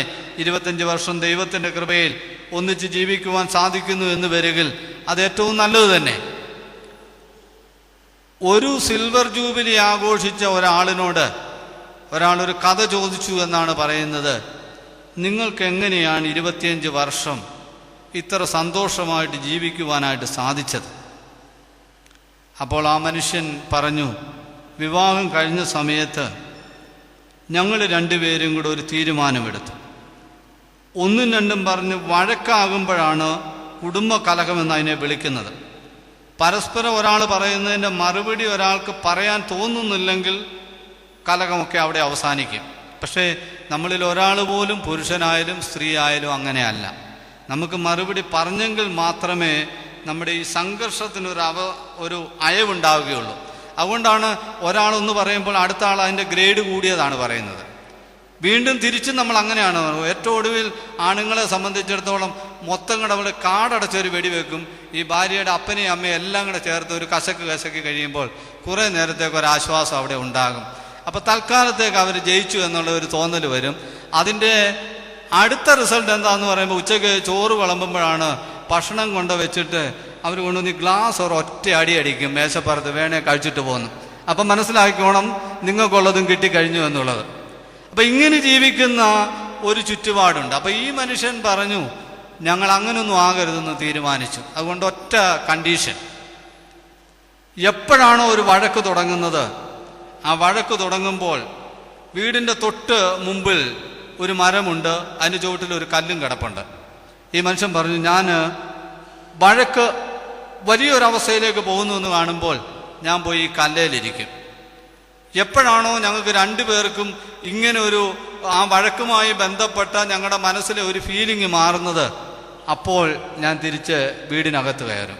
എന്നിട്ട് അയാൾ ഒരു കാര്യം കൂടെ പറഞ്ഞു, നിർഭാഗ്യവശാൽ ഈ 25 വർഷത്തിൻ്റെ അതിഭാഗവും എൻ്റെ ജീവിതം ഈ കല്ലേലായിരുന്നു. വീടിനകത്ത് വളരെ കുറച്ചേ ഞാൻ കയറേണ്ടതായിട്ട് വന്നിട്ടുള്ളൂ. ഇന്നത്തെ പുതിയ കുടുംബജീവിത സംവിധാനങ്ങളിൽ വഴക്കുകൊണ്ടല്ലാതെ തന്നെ ഔദ്യോഗിക കൃത്യനിർവഹണത്തിൻ്റെ പേരിൽ ജീവിക്കുവാനുള്ള ആഗ്രഹം കൊണ്ടും സമ്പാദിക്കുവാനായിട്ടുള്ള താല്പര്യം കൊണ്ടും വീടിനകത്ത് കയറുവാൻ സാധിക്കാത്ത ഭാര്യാഭർത്താക്കന്മാരാണ്. ഇന്ന് ഭാര്യയും ഭർത്താവും തമ്മിൽ സംസാരിക്കുന്നത് ടെലഫോണിക്കിടാണ്. ഞാൻ ഡൽഹിയിൽ ജീവിക്കുന്നത് കൊണ്ട് പലപ്പോഴും ഞാൻ മനസ്സിലാക്കിയിട്ടുണ്ട്, ഭാര്യ നൈറ്റ് ഡ്യൂട്ടി കഴിഞ്ഞ് വന്ന്, പ്രത്യേകിച്ച് നേഴ്സുമാരൊക്കെ ആണെങ്കിൽ ഓവർവൊക്കെ കൊടുത്ത് വരുമ്പോൾ 9:30-10 മണിയാകും. ഭർത്താവ് 8 മണിക്ക് പോകും. 8 മണിക്ക് പോകുന്ന ഭർത്താവ് തിരിച്ചു വരുന്നത് രാത്രി 9 മണിക്കാണ്. ഭാര്യ 6 മണിക്ക് ഡ്യൂട്ടിക്ക് പോകും. പിന്നീട് വീട്ടിൽ എന്ത് സാധനം ഇരിക്കുന്നു, എവിടെ ഇരിക്കുന്നു, എങ്ങനെ ഇരിക്കുന്നു എന്നൊക്കെ പറയുന്നത് ഈ ഫോണിക്കിടെ മാത്രമാണ്. ഒരാഴ്ചയ്ക്ക് ശേഷമാണ് ഭാര്യയും ഭർത്താവും രണ്ടുപേരും ഒരു വീട്ടിൽ വരുന്നുണ്ട്, രണ്ടുപേരും ഒരു വീട്ടിൽ വെച്ച് ഭക്ഷിക്കുന്നുണ്ട്. പക്ഷെ നിവൃത്തിയില്ല കണ്ടുകിട്ടാൻ. ഇങ്ങനെയൊക്കെ ജീവിക്കുന്ന, ജീവിതം കൈവിട്ടുപോയ ഒരു സാഹചര്യത്തിൽ കുടുംബങ്ങൾക്ക് നിലനിൽപ്പില്ലാത്ത ഒരു സാഹചര്യം ഇന്നുണ്ടാവുകയാണ്. കുഞ്ഞുങ്ങൾ അതിനേക്കാൾ പ്രയാസത്തിലാണ്. അപ്പനെയും അമ്മയും ഒന്നിച്ച് കാണുന്നില്ല, ഒന്നിച്ച് കാണുന്നതിന് സ്നേഹം അവർക്ക് കിട്ടുന്നില്ല. അവർക്ക് കിട്ടുന്നത് കുറെ ഗിഫ്റ്റുകൾ മാത്രമാണ്. ഇന്ന് ഏത് പുതിയ വീടുകളിലേക്ക് നിങ്ങൾ കടന്നു ചെന്നാലും അറിയാം, അവിടെയെല്ലാം കുഞ്ഞുങ്ങളുടെ മുറി ഗിഫ്റ്റുകൾ കൊണ്ട് നിറഞ്ഞിരിക്കുകയാണ്. പണത്തിന് പ്രയാസമില്ല. പക്ഷേ പഴയ കാലങ്ങളിൽ കൊടുത്തിരുന്ന കുഞ്ഞുറങ്ങാൻ പോകുന്നതിന് മുമ്പ് അവനെ കൂടെ കിടത്തി ഉറക്കി ഒരു ഉമ്പ കൊടുത്ത് അവനെ കിടത്തുമ്പോൾ അവൻ ലഭിച്ചിരുന്ന ഒരു സുരക്ഷിതത്വം, എൻ്റെ അപ്പൻ അടുത്തുണ്ട്, അമ്മ അടുത്തുണ്ട്. ഈ സുരക്ഷിതത്വം ഇന്ന് കുഞ്ഞുങ്ങൾക്കില്ലാതെ പോകുന്നതുകൊണ്ട് അവർ മറ്റു കൂട്ടുകെട്ടുകൾ തേടുകയാണ് അവരുടെ ബന്ധങ്ങൾ വലുതാകാൻ. ആ ബന്ധങ്ങൾ ചെന്നെത്തുന്നതോ ഫേസ്ബുക്കും ട്വിറ്ററും അതുപോലെയുള്ള ഒരുപാട് കാര്യങ്ങൾ. ഇത് നിയന്ത്രിക്കുവാൻ ഇന്ന് അപ്പനും അമ്മയും പാടുപെടുകയാണ്. ബന്ധങ്ങൾ കൈവിട്ടു പോയിരിക്കുന്നു. അപ്പോൾ ഈ പ്രതിയോഗി എവിടെയാണ് എന്ന് ചോദിച്ചാൽ, പ്രതിയോഗി ഇന്ന് വീടിനകത്താണ്. കർത്താവ് വളരെ കൃത്യമായിട്ട് പറഞ്ഞതും അതാണ്, നിന്റെ വീട്ടുകാർ തന്നെയാണ് നിനക്ക് ശത്രുക്കളായി മാറുന്നത്. ഇന്ന് നമുക്ക് പുറത്ത് ശത്രുക്കളില്ല, കുടുംബക്കാർ ശത്രുക്കളാണ്, വീട്ടുകാർ ശത്രുക്കളാണ്. പഴയ കാലങ്ങളിൽ സഹോദരങ്ങൾ അടുത്തടുത്ത് വീട് വെക്കുമായിരുന്നു. അതൊരു വലിയ സംരക്ഷണമായിരുന്നു. ആരും അവരോടൊന്നും ചോദിക്കുകയില്ല. ആ സ്ഥലത്തു കൂടെ നടന്നു പോകുന്ന ആളുകൾ പോലും ഒരു കുടുംബ പേര് കേട്ടാൽ ബാക്കി അവരുടെ ആളുകളാണെന്ന് പൊതുവേ ചിന്തിക്കുമായിരുന്നു. ഇപ്പോ നമ്മൾ ഇഷ്ടപ്പെടുന്നത് സ്വന്തം കുടുംബസ്വത്തുണ്ടെങ്കിൽ പോലും അത് വിറ്റിട്ട് വളരെ ദൂരെ പോയി താമസിക്കുവാനായിട്ടാണ്. നമ്മൾ പറയുന്നത്, ഓമനൽ പേരിൽ പറയുന്നത്, അടുത്ത് താമസിക്കുന്നത് നല്ലതല്ല. വല്ലപ്പോഴും വന്നു പോയി ജീവിക്കുമ്പോൾ അതാണ് ഒരു സുഖം. നമ്മുടെ പറച്ചിലതാണ്. നമ്മൾ ഈ ഒരു പുതിയ പുതിയ സുഖങ്ങൾ കണ്ടെത്തുകയാണ്. പക്ഷേ എപ്പോഴാണ് ഇല്ലാതെ ഇരിക്കുന്നതെന്നറിയാമോ? ഒരു രോഗം വന്ന് എഴുന്നേൽക്കുവാൻ നിവൃത്തിയില്ലാതെ, ഒരു തുള്ളി വെള്ളം തരുവാൻ ആളില്ലാതെ കട്ടിലിൽ കിടന്ന് ഞരങ്ങിക്കൊണ്ടിരിക്കുമ്പോൾ ആണ് നമ്മൾ തിരിച്ചറിയുന്നത് അടുത്തുള്ള ശത്രു, സഹോദരൻ ശത്രുവായിരുന്നുവെങ്കിലും അതോ എൻ്റെ ജീവിതത്തിൽ എനിക്കൊരു സെക്യൂരിറ്റി ആയിരുന്നു, എൻ്റെ ജീവിതത്തിൻ്റെ ഒരു സംരക്ഷണമായിരുന്നുവെന്ന് ഒരുപാട് ആളുകൾ വൈകി തിരിച്ചറിഞ്ഞുകൊണ്ടിരിക്കുകയാണ്. അതുകൊണ്ടാണ് ഇന്ന് ചിലപ്പോഴൊക്കെ കേൾക്കുന്നത്, ചില ആളുകൾ വീടിനകത്ത് കിടന്ന് മരിച്ച് കതക് തുറക്കാതെ വരുമ്പോൾ ദുർഗന്ധം പുറത്തേക്ക് വമിക്കുമ്പോഴാണ് അയൽവക്കക്കാർ ശ്രദ്ധിച്ചിട്ട് പിന്നീട് തിരക്കുന്നത് ഇതാരാണ്, എവിടുന്ന് വന്ന് താമസിക്കുന്നു എന്നുള്ളത്. അതുകൊണ്ട് ഈ പരിഷ്കാരം കൂടി വന്നപ്പോൾ മനുഷ്യന് നഷ്ടമായി പോയത് അവൻ്റെ ഉള്ളിൽ തന്നെ കിട്ടിയിരുന്ന ഒരു ആത്മവിശ്വാസവും ഒരു സംരക്ഷണവും ഒക്കെ ഉണ്ടായിരുന്നു. ഇതെല്ലാം പാടെ മാറിപ്പോയിരിക്കുന്നു. അതുകൊണ്ട് ഈ ദേവാലയത്തിൽ നിന്നുകൊണ്ട് പ്രാർത്ഥിക്കുമ്പോൾ ഈ പറയുന്ന വിഷയങ്ങളുമായി ബന്ധപ്പെട്ട് എൻ്റെ വീട്ടിൽ എൻ്റെ സഹോദരങ്ങൾ, എൻ്റെ മാതാപിതാക്കന്മാർ, എൻ്റെ അയൽക്കാർ അവരൊക്കെ എനിക്ക് ശത്രുക്കളാണ് എന്ന് തോന്നുമ്പോൾ ഇവിടെ ഇരുന്നു കൊണ്ട് തന്നെ മനസ്സിനെ കണ്ടുപിടിക്കണം. ഞാൻ അവർക്ക് സ്വയം ശത്രുവായി മാറിയോ, അതോ ജീവിതത്തിന്റെ പെരുമാറ്റങ്ങൾ കൊണ്ടോ ആവശ്യമില്ലാത്ത കാര്യങ്ങൾ മനസ്സിൽ ഊഹിച്ചുകൊണ്ട് അത് ഊഹിച്ച് ശത്രുത ഉണ്ടാക്കി ഞാനും നിങ്ങളും അകന്നു പോയതാണോ, അതോ അവർ അകന്നു പോയതാണോ എന്നോ ചിന്തിക്കുവാനായിട്ടിടയായിത്തീരണം. അങ്ങനെ വരുമ്പോൾ രാവിലെ എഴുന്നേറ്റ് നോക്കുമ്പോൾ അയൽക്കാരൻ്റെ ഒരു പുഞ്ചിരി കാണുമ്പോൾ നമുക്കൊരു ആത്മവിശ്വാസം ഉണ്ടാകും. എൻ്റെ അയൽക്കാരനാണത്. എൻ്റെ വീട്ടിൽ ഒന്ന് ഓടിക്കയറി വരുവാനുള്ളത് ഈ അയൽക്കാരനാണ്. നമ്മുടെ സഹോദരങ്ങളെ ഒന്ന് കാണുമ്പോൾ, രാവിലെ വീടിൻ്റെ മുമ്പിൽ കൂടി പോകുമ്പോൾ അവനോടൊരു വാക്ക് ചോദിക്കുമ്പോൾ അവിടെ നമുക്കൊരു ആശ്വാസമുണ്ടാകും, ഒരു സന്തോഷമുണ്ടാകും. അതുകൊണ്ടാണ് ഈ പഴയ കാലങ്ങളിൽ ചില അമ്മമാരുണ്ടായിരുന്നു, ആരെവിടെ പോയാലും ചോദിക്കും. അത് ഒരു പരിധിവരെ ഒരാവശ്യവും ഇല്ലാതാണ്, എവിടെ പോവുക. അവർക്ക് അറിഞ്ഞേ പറ്റൂ, ആരെവിടെ പോയാലും അവർ ചോദിക്കും എവിടെ പോവുക. ഇങ്ങനെയുള്ള ആളുകളുടെ ചോദ്യം കൊണ്ട് നമ്മൾ ഒരു മറുപടി കണ്ടുപിടിച്ചു, എങ്ങും പോകുന്നില്ല. നമ്മൾ വളരെ ദൂരദേശത്ത് വളരെ പ്ലാൻ ചെയ്ത് പോവുകയാണ്. പക്ഷേ നമ്മൾ വരുമ്പം തന്നെ ചില പ്രായമായ ആളുകൾ മുറ്റത്ത് അവിടെ നിൽക്കുകയാണ്. അവർക്ക് ഉടനെ അറിയണം എവിടെ പോവുക. നമ്മളും കള്ളത്തരം കണ്ടുപിടിച്ചു. കള്ളം കുഞ്ഞുങ്ങളെ കൊണ്ടും പറയാനായിട്ട് വളരെ നേരത്തെ നമ്മൾ പഠിപ്പിച്ചു. അവിടെ ചെല്ലുമ്പോൾ ആ അമ്മച്ചിയുണ്ട്, എവിടെ പോവാന്ന് ചോദിക്കുമ്പോൾ മിണ്ടരുത്. അപ്പോൾ അതിന് തൊട്ടപ്പുറം തൊട്ട് കൊച്ചു മസിൽ പിടിച്ച് വരികയാണ്. ഈ അമ്മച്ചി ചിരിച്ചാൽ പോലും അത് ചിരിക്കത്തില്ല. കാരണം കൊച്ചു കുഞ്ഞാണ്. ചിരിച്ചു കഴിഞ്ഞ് പിന്നെ ചോദിച്ചാൽ അവൻ സത്യം വിളിച്ചു പറയും. അതുകൊണ്ട് ഈ നടന്നു വരുമ്പം തന്നെ അമ്മ ഇങ്ങനെ ഓടും, കൊച്ചിനെ മുന്നോട്ട് തള്ളിവിടും. ഈ അമ്മച്ചിയുടെ മുഖം കാണുന്നത് ഈ അമ്മ മാത്രമേ കാണുകയുള്ളൂ. നമ്മൾ കാപട്യം പഠിച്ചു വരും. കൊച്ചിനോട് പറയുകയാണ്, ഈ തള്ള നിന്റെ ആരുമല്ല. ഇങ്ങനെ മുഴുവൻ നമ്മൾ ശത്രുക്കളെ കൊണ്ട് നിറച്ചുകൊണ്ട്, ശത്രുക്കളെ സ്വയം സൃഷ്ടിച്ച് അതിൻ്റെ നടുവിൽ ജീവിച്ചുകൊണ്ട് കരയുകയാണ് നമ്മൾ. നമ്മുടെ പല ആളുകളുടെയും പ്രാർത്ഥന ഇതല്ലേ, എനിക്ക് ദോഷം ചെയ്യാനായിട്ടിരിക്കുന്നവരാണവര്, ഞാൻ നന്നാകുന്നത് കാണുവാൻ ഇഷ്ടമില്ലാത്തവരാണവര്. എന്തെല്ലാം ആരോപണങ്ങളാണ് നമ്മൾ ഉന്നയിക്കുന്നത്. തിരുവചനം വളരെ വ്യക്തമായിട്ട് പറയുന്നുണ്ട്, ദൈവം എനിക്കൊരുക്കി വെച്ചിരിക്കുന്ന അനുഗ്രഹം എത്ര ശ്രമിച്ചാലും മറ്റൊരാൾ കൊണ്ടുപോവുകയില്ല. എനിക്കാണ് ദൈവം അത് കരുതിയിരിക്കുന്നതെന്ന് വരികിൽ അതെനിക്ക് തന്നെ ദൈവം തരികയുള്ളൂ. ഇനി അതല്ല ഒരു രോഗമാണോ ദൈവത്തെ സ്തുതിക്കുവാൻ ദൈവം എനിക്ക് വെച്ചിരിക്കുന്നതെന്ന് വരികിൽ അതും എനിക്കേ കിട്ടുകയുള്ളൂ. ഞാൻ എത്ര കരഞ്ഞ് പ്രാർത്ഥിച്ചിട്ടും അത് എനിക്ക് വരേണ്ടത് മറ്റൊരാൾക്ക് പോവുകയില്ല. ഇത് ദൈവത്തിൻ്റെ സുനിശ്ചിതമായ തീരുമാനമാണ്. ഈ തീരുമാനം ആർക്കും മാറ്റുവാനായിട്ട് സാധിക്കുകയില്ല. അതുകൊണ്ടാണ് കാലം ചെയ്ത ഭാഗ്യസ്മരണാർഹനായ ഗിവർഗീസ് മാർ ഉസ്താദ്യോസ് തിരുമേനി പറഞ്ഞത്, ജീവിച്ചാലും മരിച്ചാലും എനിക്ക് ദൈവം മാത്രം മതി. അത് അദ്ദേഹത്തിൻ്റെ ജീവിത അന്ത്യത്തോടടുത്തപ്പോൾ അദ്ദേഹം ഏറ്റവും കൂടുതൽ ആവർത്തിച്ചതും ഇതുതന്നെയാണ്. ഇവിടെ ഇരിക്കുന്ന എല്ലാവരെയും ദേവാലയങ്ങളിലൊക്കെ വന്നപ്പോൾ പരസ്പരം കൈ കൂട്ടിപ്പിടിപ്പിച്ച് അദ്ദേഹം പാടിപ്പഠിപ്പിച്ചു, ജീവിച്ചാലും മരിച്ചാലും ദൈവം മാത്രം മതി. മാത്രവുമല്ല, ജീവിതത്തിൻ്റെ സായാഹ്നത്തോടൊക്കെ അടുക്കുമ്പോൾ അദ്ദേഹം പിന്നെയും ആവർത്തിക്കുന്നത്, ഞാൻ എൻ്റെ പരമാനന്ദമായ ദൈവത്തിലേക്ക് പോകും. ഇതൊക്കെ 100 വട്ടം നിങ്ങൾ കേട്ടിട്ടുള്ളതാണ്. ഈ പള്ളിക്കുള്ളിൽ അദ്ദേഹത്തിൻ്റെ ശബ്ദമായി മുഴങ്ങിക്കേട്ടതാണ്, ഞാൻ എൻ്റെ പരമാനന്ദമായ ദൈവത്തിലേക്ക് പോകും. കുറെ കഴിഞ്ഞപ്പോൾ പിന്നെയും അദ്ദേഹം പറഞ്ഞു, എനിക്കെൻ്റെ വീട്ടിൽ പോകണം. എവിടാ വീട്? എനിക്കെൻ്റെ വീട്ടിൽ പോകണം. അദ്ദേഹം കണ്ടു തൻ്റെ വീട് ഇതല്ല, തൻ്റെ രാജ്യം ഇതല്ല, തൻ്റെ വാസം ഇവിടെയല്ല. അദ്ദേഹത്തിൻ്റെ ചില പ്രാർത്ഥനാ പുസ്തകങ്ങൾ, ഇടപെടാതെ പ്രാർത്ഥിപ്പീൻ എന്നുള്ള ചില പ്രാർത്ഥനാ പുസ്തകങ്ങളൊക്കെ വായിക്കുമ്പോൾ ഇന്നും നമുക്ക് നമ്മുടെ മനസ്സിൽ എന്തോ ഒരു ശക്തമായ ചിന്തകൾ ഉൾക്കൊണ്ടുകൊണ്ടാണ് അദ്ദേഹം ജീവിച്ചത്. കാരണം അദ്ദേഹത്തിന് ആരും ശത്രുക്കളല്ലായിരുന്നു, എല്ലാവരും അദ്ദേഹത്തിന് സ്നേഹിതരായിരുന്നു. അത് ജാതിയില്ല, മതമില്ല, രാജ്യമില്ല, സഹോദരങ്ങൾ എന്നുള്ള എല്ലാവരും അദ്ദേഹത്തിൻ്റെ മക്കളായിരുന്നു. ഈ ഒരു അവസ്ഥയിലേക്ക് തിരിച്ചു വരുന്നില്ല എന്ന് വരികിൽ ഇവിടെ നമുക്ക് തോന്നും, എൻ്റെ ചുറ്റുമുള്ളവർ എൻ്റെ പ്രതിയോഗിയാണോ എന്നൊരു ചിന്ത നമ്മുടെ മനസ്സിലുണ്ടാകും. മൂന്നാമത് വളരെ വേഗം എനിക്ക് ഓർപ്പിക്കുവാനായിട്ടുള്ളത്, ജീവിതത്തിൽ ഒരുപാട് ആളുകളുടെ പേടിയാണ് കടബാധ്യതകൾ. കടബാധ്യതകൾ കൊണ്ട് നട്ടം തിരിഞ്ഞ് ജീവിക്കുന്ന ഒത്തിരി മനുഷ്യര് നമ്മുടെ മുമ്പിലുണ്ട്. രാജാക്കന്മാരുടെ 2-ാമത്തെ പുസ്തകം 4-ാം അധ്യായം, അതിനകത്ത് നാം വായിക്കുന്നുണ്ട്, പ്രവാചക ശിഷ്യന്മാരുടെ ഭാര്യമാരിൽ ഒരുത്തി ഏലിശായോട് നിലവിളിച്ചു, നിന്റെ ദാസനായ എൻ്റെ ഭർത്താവ് മരിച്ചുപോയി, നിന്റെ ദാസൻ യഹോവ ഭക്തനായിരുന്നു, ഇപ്പോൾ കടക്കാരൻ എൻ്റെ 2 മക്കളെ പിടിച്ച് അടിമകളാക്കുവാൻ വന്നിരിക്കുന്നു എന്ന് പറഞ്ഞു.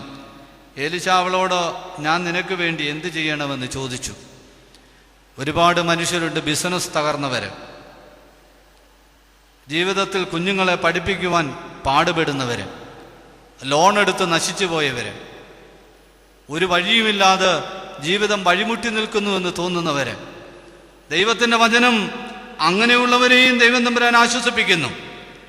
ഈ സ്ത്രീ വന്ന് പ്രവാചകനോട് പറയുകയാണ്, നിന്റെ ദാസനായ എൻ്റെ യജമാനൻ, എൻ്റെ ഭർത്താവ് നിന്റെ ദാസനായിരുന്നു. അവൻ്റെ യോഗ്യത പറയുകയാണ്, അവൻ യഹോവ ഭക്തനായിരുന്നു. യഹോവ ഭക്തനായ മനുഷ്യൻ. തിരുവചനം പറയുന്നുണ്ട്, നീതിമാന്റെ സന്തതി അപ്പത്തിന് ഇരക്കുകയില്ല. എന്ത് കൃത്യമായിട്ടാണ് ഈ വാക്യങ്ങൾ തമ്മിൽ പൊരുത്തപ്പെടുന്നത്. നീതിമാന്റെ സന്തതി അപ്പത്തിന് ഇരക്കുകയില്ല എന്ന് വരികിൽ ഈ പ്രവാചകന്റെ ബാല്യക്കാരന്റെ ഭാര്യ എന്ന് പറയുകയാണ്, നിന്റെ ദാസനായ എൻ്റെ യജമാനൻ ദൈവത്തിന്റെ ഭക്തനായിരുന്നു. ഇന്ന് ഭക്തി വേഷത്തിലാണ്. അതുകൊണ്ടാണ് 12-ാം സങ്കീർത്തനം 1-ാം വാക്യത്തിൽ ദാവീദ് കരഞ്ഞു പറയുന്നത്, യഹോവേ രക്ഷിക്കണമേ, ഭക്തന്മാർ ഇല്ലാതെ പോകുന്നു. ഭക്തി പള്ളിക്കുള്ളിലാണ്. രാവിലെ കുർബാന ചൊല്ലി കുർബാന കൊടുത്തപ്പോൾ പോലും കണ്ട് ഭക്തിയുടെ ഒരു ആൾക്കൂട്ടം ഇടി കുർബാന അനുഭവിക്കുവാൻ. പ്രായമുള്ള അമ്മച്ചിമാരെ പോലും ഇടിച്ചു മാറ്റിക്കൊണ്ടാണ് ആളുകൾ മുമ്പേക്ക് തെള്ളിത്തള്ളി വരുന്നത്. ഇവിടെ 3 പേര് നിന്ന് കുർബാന കൊടുക്കുകയാണ്. 3 പേരും കുർബാന കൊടുത്ത് ആർക്കൊക്കെ ഹൂസോയ കൊടുത്തിട്ടുണ്ടോ അവർക്കെല്ലാം വിശുദ്ധ കുർബാന കൊടുക്കുന്ന ഒരു ദേവാലയമാണിത്. പക്ഷെ നമുക്ക് സമാധാനമില്ല. നമുക്ക് നമ്മുടെ പുറകിൽ നിൽക്കുന്നവരല്ല, നമ്മുടെ പുറകിൽ നിൽക്കുന്നവരെ പുറകിലേക്ക് തെള്ളി മാറ്റിക്കൊണ്ട് മുന്നേ വന്ന് നിൽക്കണമെന്നുള്ളതാണ് നമ്മുടെ ആഗ്രഹം. ഇത് ഭക്തിയാണ്. കുർബാന അനുഭവിക്കുവാൻ വരുമ്പോൾ പോലും മനസ്സിനൊരു സാവകാശമില്ലാത്ത മനുഷ്യർ. അതുകൊണ്ടാണ് കർത്താവ് പറയുന്നത്, വൃക്ഷങ്ങളിൽ നിന്ന് കൊമ്പുകൾ ഉണ്ടാകണം. വൃക്ഷങ്ങളിൽ നിന്ന് കൊമ്പുകൾ ഉണ്ടാകുമ്പോൾ ആ കൊമ്പുകൾക്ക് ശക്തി ഉണ്ടാകും. കർത്താവ് പറയുന്നുണ്ട്, ഞാൻ വൃക്ഷവും നിങ്ങൾ കൊമ്പുകളുമാകുന്നു. ചില മരങ്ങളെ നോക്കിയാൽ അറിയാം, ആ മരത്തിന്റെ ചില കമ്പുകൾ വൃക്ഷത്തിൽ നിന്ന് പുറത്തോട്ട് പ്രൊജക്റ്റ് ചെയ്ത് വളരും. നമുക്കറിയാം, അങ്ങനെ വൃക്ഷത്തിനകത്തു നിന്ന് ഒരല്പ മുഴയോടുകൂടി പുറത്തേക്ക് തെള്ളി വളരുന്ന ഈ കൊമ്പുകളൊക്കെ വാടിപ്പോകും, വളരെ പെട്ടെന്ന് ഉണങ്ങും. അതിനെയൊക്കെയാണ് നമ്മൾ ചുള്ളിക്കമ്പെന്ന് പറയുന്നത്. ചുള്ളിക്കമ്പുകളൊക്കെ ഈ മരം വളർന്നു വരുമ്പോൾ ചുള്ളിക്കമ്പുകൾ ഒടിഞ്ഞു പോകും. ചില വൃക്ഷങ്ങളെ നമ്മൾ നോക്കിയാൽ അറിയാം, നമ്മൾ ഏത് മരത്തെ നോക്കിയാലും അറിയാം, ഈ മരത്തിന്റെ അകത്തു നിന്ന് ചില കൊമ്പുകൾ ഉണ്ടായി വരും. ഈ കൊമ്പുകളെ നമ്മൾ പിന്നീട് കവരം എന്നൊക്കെ പറയാം. അതിൻ്റെ കവരത്തിൽ ഊഞ്ഞാലിട്ടിട്ട് അതിൽ എത്ര വെയിറ്റ് കയറിയാലും അത് പൊട്ടിപ്പോകത്തില്ല. ആ വൃക്ഷം പോകാതെ ആ കൊമ്പ് പോവുകയില്ല. അപ്പോൾ അതുകൊണ്ടാണ് കർത്താവ് പറയുന്നത്, ഞാൻ വൃക്ഷവും നിങ്ങൾ ചില്ലകളുമാകുന്നു. അപ്പൊ ഈ ചില്ലകൾ ഉണ്ടാകേണ്ടത് വൃക്ഷത്തിന്റെ അകത്തു നിന്നാണ്. അതുകൊണ്ട് ഈ ഭക്തി എന്ന് പറയുന്നത് കുർബാന അനുഭവിക്കുന്നതിൽ മാത്രമല്ല, അതിനായിട്ട് വരുന്നതിൽ മാത്രമല്ല, ഏത് കാര്യത്തിലും ഈ ഭക്തി ഉള്ളിൽ നിന്ന് വരണം. ഞാൻ എൻ്റെ പള്ളിയിലൊക്കെ പറയാറുണ്ട്, നമ്മുടെ പള്ളിയിൽ വരുന്ന പോലും 3 തരത്തിലുള്ള ആളുകളുണ്ട്. ഒന്ന്, ചില ആളുകൾ പള്ളിയിൽ മണിയടി കേൾക്കുമ്പോൾ വെപ്രാളമാണോ, നമസ്കാരം തുടങ്ങുന്നതിന് മുമ്പ് പള്ളിയിലെത്തണം. അവരോട്ടമാണ്, വളരെ ഓട്ടമാണ്. കാരണം മണിയടിച്ചു, നമസ്കാരം തുടങ്ങുവാനായിട്ട് പോവുകയാണ്. നമസ്കാരം തുടങ്ങുന്നതിന് മുമ്പ് പള്ളിയിലെത്തണം. രണ്ടാമതൊരു കൂട്ടം ആളുകളുണ്ട്, ഇച്ചിരൂടെ റിലാക്സ് ചെയ്യും, കുർബാന തുടങ്ങുന്നതിന് മുമ്പ് പള്ളിയിൽ പോകണം. അവർ രാവിലെ എഴുന്നേറ്റ് ഒരു ചായയൊക്കെ കുടിച്ച് പത്രം അന്നത്തെയൊക്കെ അത്യാവശ്യം ഒന്ന് വായിച്ച് പതുക്കെ എല്ലാം ഒന്ന് ഒരുങ്ങി അവർ പള്ളിയിൽ വരും. അവർക്ക് അത്രയുള്ള ആഗ്രഹം, കുർബാന തുടങ്ങുന്നതിന് മുമ്പ് വരണം. മൂന്നാമതൊരു കൂട്ടരുണ്ട്, അവർക്ക് ഒറ്റ ആഗ്രഹമേ ഉള്ളൂ, കുർബാന തീരുന്നതിന് മുമ്പ് പള്ളിയിൽ പോകണം. അവർ എല്ലാ ഞായറാഴ്ചയും പള്ളിയിൽ വരുന്നവരാണ്, ഒറ്റ ഞായറാഴ്ച പോലും പള്ളിയിൽ പോകാതിരിക്കത്തില്ല. അപ്പൊ ഈ നമസ്കാരം തുടങ്ങുന്നതിന് മുമ്പ് പള്ളിയിൽ വരുന്നവരും കുർബാന തുടങ്ങുന്നതിന് മുമ്പ് പള്ളിയിൽ വരുന്നതും കുർബാന തീരുന്നതിന് മുമ്പ് പള്ളിയിൽ വരുന്നവരും ഭക്തരാണ്. ഭക്തി ഉള്ളത് കൊണ്ടാണ് ദേവാലയത്തിൽ വരുന്നത്. അപ്പൊ നമ്മൾ ഓർക്കണം, നമ്മുടെ ഭക്തിയുടെ ഡെപ്ത് എവിടെ വരെയുണ്ട്. ചില ആളുകൾ അതിനും അപ്പുറത്താണ്. പള്ളിയെല്ലാം വലുതായിക്കൊണ്ടിരിക്കുകയാണ്. പള്ളി വലുതാവുന്നതനുസരിച്ച് മുറ്റവും വലുതായിക്കൊണ്ടിരിക്കുകയാണ്. കാരണം ചിലർ മുറ്റത്തേ നിൽക്കുകയുള്ളൂ. ഈ പാളയത്തിന് പുറത്ത് കെട്ടിയിരുന്ന കഴുതയെ അഴിച്ചുകൊണ്ട് വരുവാൻ പറയുന്ന പോലാണ്. ഈ കഴുതയെ അഴിച്ചുകൊണ്ട് വരുന്ന 2-3 സമയത്ത് മാത്രമേ ഉള്ളൂ. ഒന്ന്, കല്യാണത്തിന് വന്ന് മുന്നേ നിൽക്കും. ആകെ ഏതെങ്കിലും ഒരു കല്യാണത്തിന് പള്ളിയിൽ നിന്നിട്ടുണ്ടെങ്കിൽ സ്വന്തം കല്യാണത്തിന് മാത്രമാണ്. അതുകൊണ്ട് ചില ആളുകളോട് കുരിശ് വരയ്ക്കാൻ പറയുമ്പോഴും അവർ അങ്ങോട്ടും ഇങ്ങോട്ടും ഒക്കെ നോക്കി. കാരണം ഈ ആൾ ഈ കാര്യം ഒന്നും കണ്ടിട്ടില്ല. രണ്ടാമത് പള്ളിയിൽ വരുന്നത് എടുത്തോണ്ട് ഈ പള്ളിയിൽ ഒന്ന് കൊണ്ടുവെക്കും. ബാക്കിയൊക്കെ കൈമുത്തിൻ്റെ സമയത്താണ്. കൈമുത്താൻ വരുമ്പോൾ ഞങ്ങൾ കൈമുത്തി അച്ഛന്മാർ വിടുമ്പോഴും അതൊരു വലിയ രസമാണ്. ചില ആളുകൾ കുരിശ് വരയ്ക്കുന്ന കണ്ടാൽ ഇങ്ങനെ ആകപ്പാടെ ഈ ചൊറിച്ചിൽ പിടിച്ച് ഒരു സുഖമില്ലാത്തതുപോലെ തോന്നും. ചിലരിങ്ങനെ ഇങ്ങനെ കൈയിട്ട് കറക്കുകയാണ്. സൺഡേ സ്കൂളിൽ പഠിച്ചാണ് നേരെ ചൊവ്വേ കുരിശ് വരയ്ക്കാൻ. കർത്താവിൻ്റെ തിരുശരീര രക്തങ്ങൾ എടുത്ത് ആഘോഷിച്ച കൈകൾ സ്ലീബായോട് ചേർത്ത് തലയിൽ കൈവച്ച് അനുഗ്രഹിക്കുമ്പോൾ തല ത്രോണോസിന്റെ നേരെ കുനിച്ച് ഒരു കുരിശ് വരച്ച് ഈ അനുഗ്രഹം ഞാൻ സ്വീകരിക്കുന്നു എന്ന് പറഞ്ഞുകൊണ്ട് വാങ്ങിച്ചുകൊണ്ട് പോവുകയാണ്. അതുപോലും നേരെ ചൊവ്വേ സ്വീകരിക്കുവാൻ അറിയാൻ വയ്യാത്തവരായിട്ട് നമ്മൾ ഭക്തര് മാറിക്കൊണ്ടിരിക്കുകയാണ്. അതുകൊണ്ട് ഇവിടെ ഈ സ്ത്രീ കടബാധ്യതകൾ കൊണ്ട് പൊറുതിമുട്ടുകയാണ്. അവൾ വന്ന് പറയുമ്പോൾ ഈ പ്രവാചകൻ പറയുകയാണ്, നിന്റെ വീട്ടിൽ എന്തുണ്ട്? അവള് വീട്ടിലുള്ള എണ്ണയുടെ കണക്ക് പറഞ്ഞു. പ്രവാചകൻ പറയുന്നുണ്ട്, നിന്റെ വീട്ടിലുള്ള പാത്രങ്ങളും അയൽപക്കത്തുള്ള പാത്രങ്ങളും ഒക്കെ നീ വാങ്ങണം. വാങ്ങിയിട്ട് ഈ എണ്ണ നീ പകരണം. എണ്ണ പകരുന്നു നിനക്ക് വേണ്ടിടത്തോളം. ഒടുവിൽ അത് പകർന്നു വരുമ്പോൾ അറിയാം പാത്രങ്ങൾ തീർന്നു എന്ന് മക്കൾ പറയുമ്പോഴാണ് ഈ എണ്ണ വർദ്ധിക്കുന്നത്, നിലയ്ക്കുന്നത്. ഇതാണ് പ്രവാചകൻ പറയുന്നതും. സ്ഥലം മതിയാകാതെ വരുമ്പോളം, എവിടെയാണോ നിങ്ങൾക്ക് സ്ഥലമില്ല എന്ന് പറയുന്നത്, എവിടെയാണ് മതി എന്ന് പറയുന്നത്, ദൈവം അനുഗ്രഹം കൊടുക്കുന്നത് ഈ ഒരു നിലയിലാണ്. ഇത് തരുവാൻ എനിക്ക് നിങ്ങൾക്കും ഇഷ്ടമാണ്. നമ്മൾ ഈ കാര്യങ്ങളൊന്നും കണ്ടുപിടിക്കാതെ ജീവിതത്തിൽ വലിയ വിഷമങ്ങൾ ഉണ്ടാകുമ്പോൾ ചില ആളുകൾ വളരെ പെട്ടെന്ന് മറ്റൊരു വഴിയിലേക്കാണ് തിരിയുന്നത്. അത് ചില ഭക്തന്മാരുടെ ജീവിതത്തിലും ഉണ്ടായിട്ടുള്ളതാണ്. സംഖ്യാപുസ്തകം 11-ാം അധ്യായം 11-ാം അധ്യായത്തിൻ്റെ 13 മുതൽ 15 വരെയുള്ള വാക്യങ്ങൾ ഞാൻ വായിച്ച് അത് അവസാനിപ്പിക്കുകയാണ്.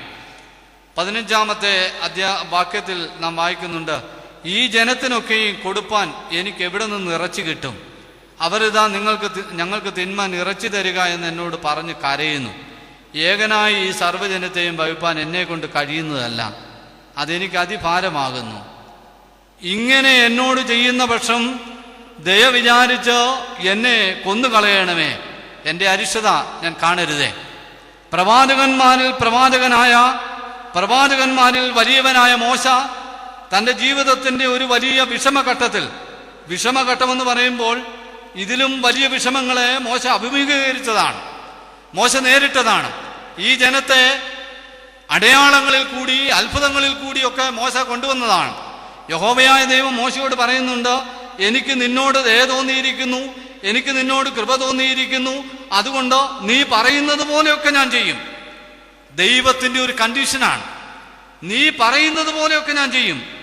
മിരിയാമും അഹറോനും ഒക്കെ മോശയ്ക്കെതിരെ തിരിയുമ്പോൾ യഹോവ മോശയ്ക്ക് വേണ്ടി നിന്നു. നിങ്ങൾ എന്താ വിചാരിച്ചത്? എൻ്റെ ദാസനായ മോശയെ വിധിപ്പാൻ നിങ്ങളായോ? മോശ എൻ്റെ വാക്കുകൾ അതേപടി അനുസരിക്കുന്നവനാണോ? അതുകൊണ്ട് മിരിയാം കുഷ്ഠരോഗിണിയായിപ്പോയി എന്ന് പറയുന്നുണ്ട്.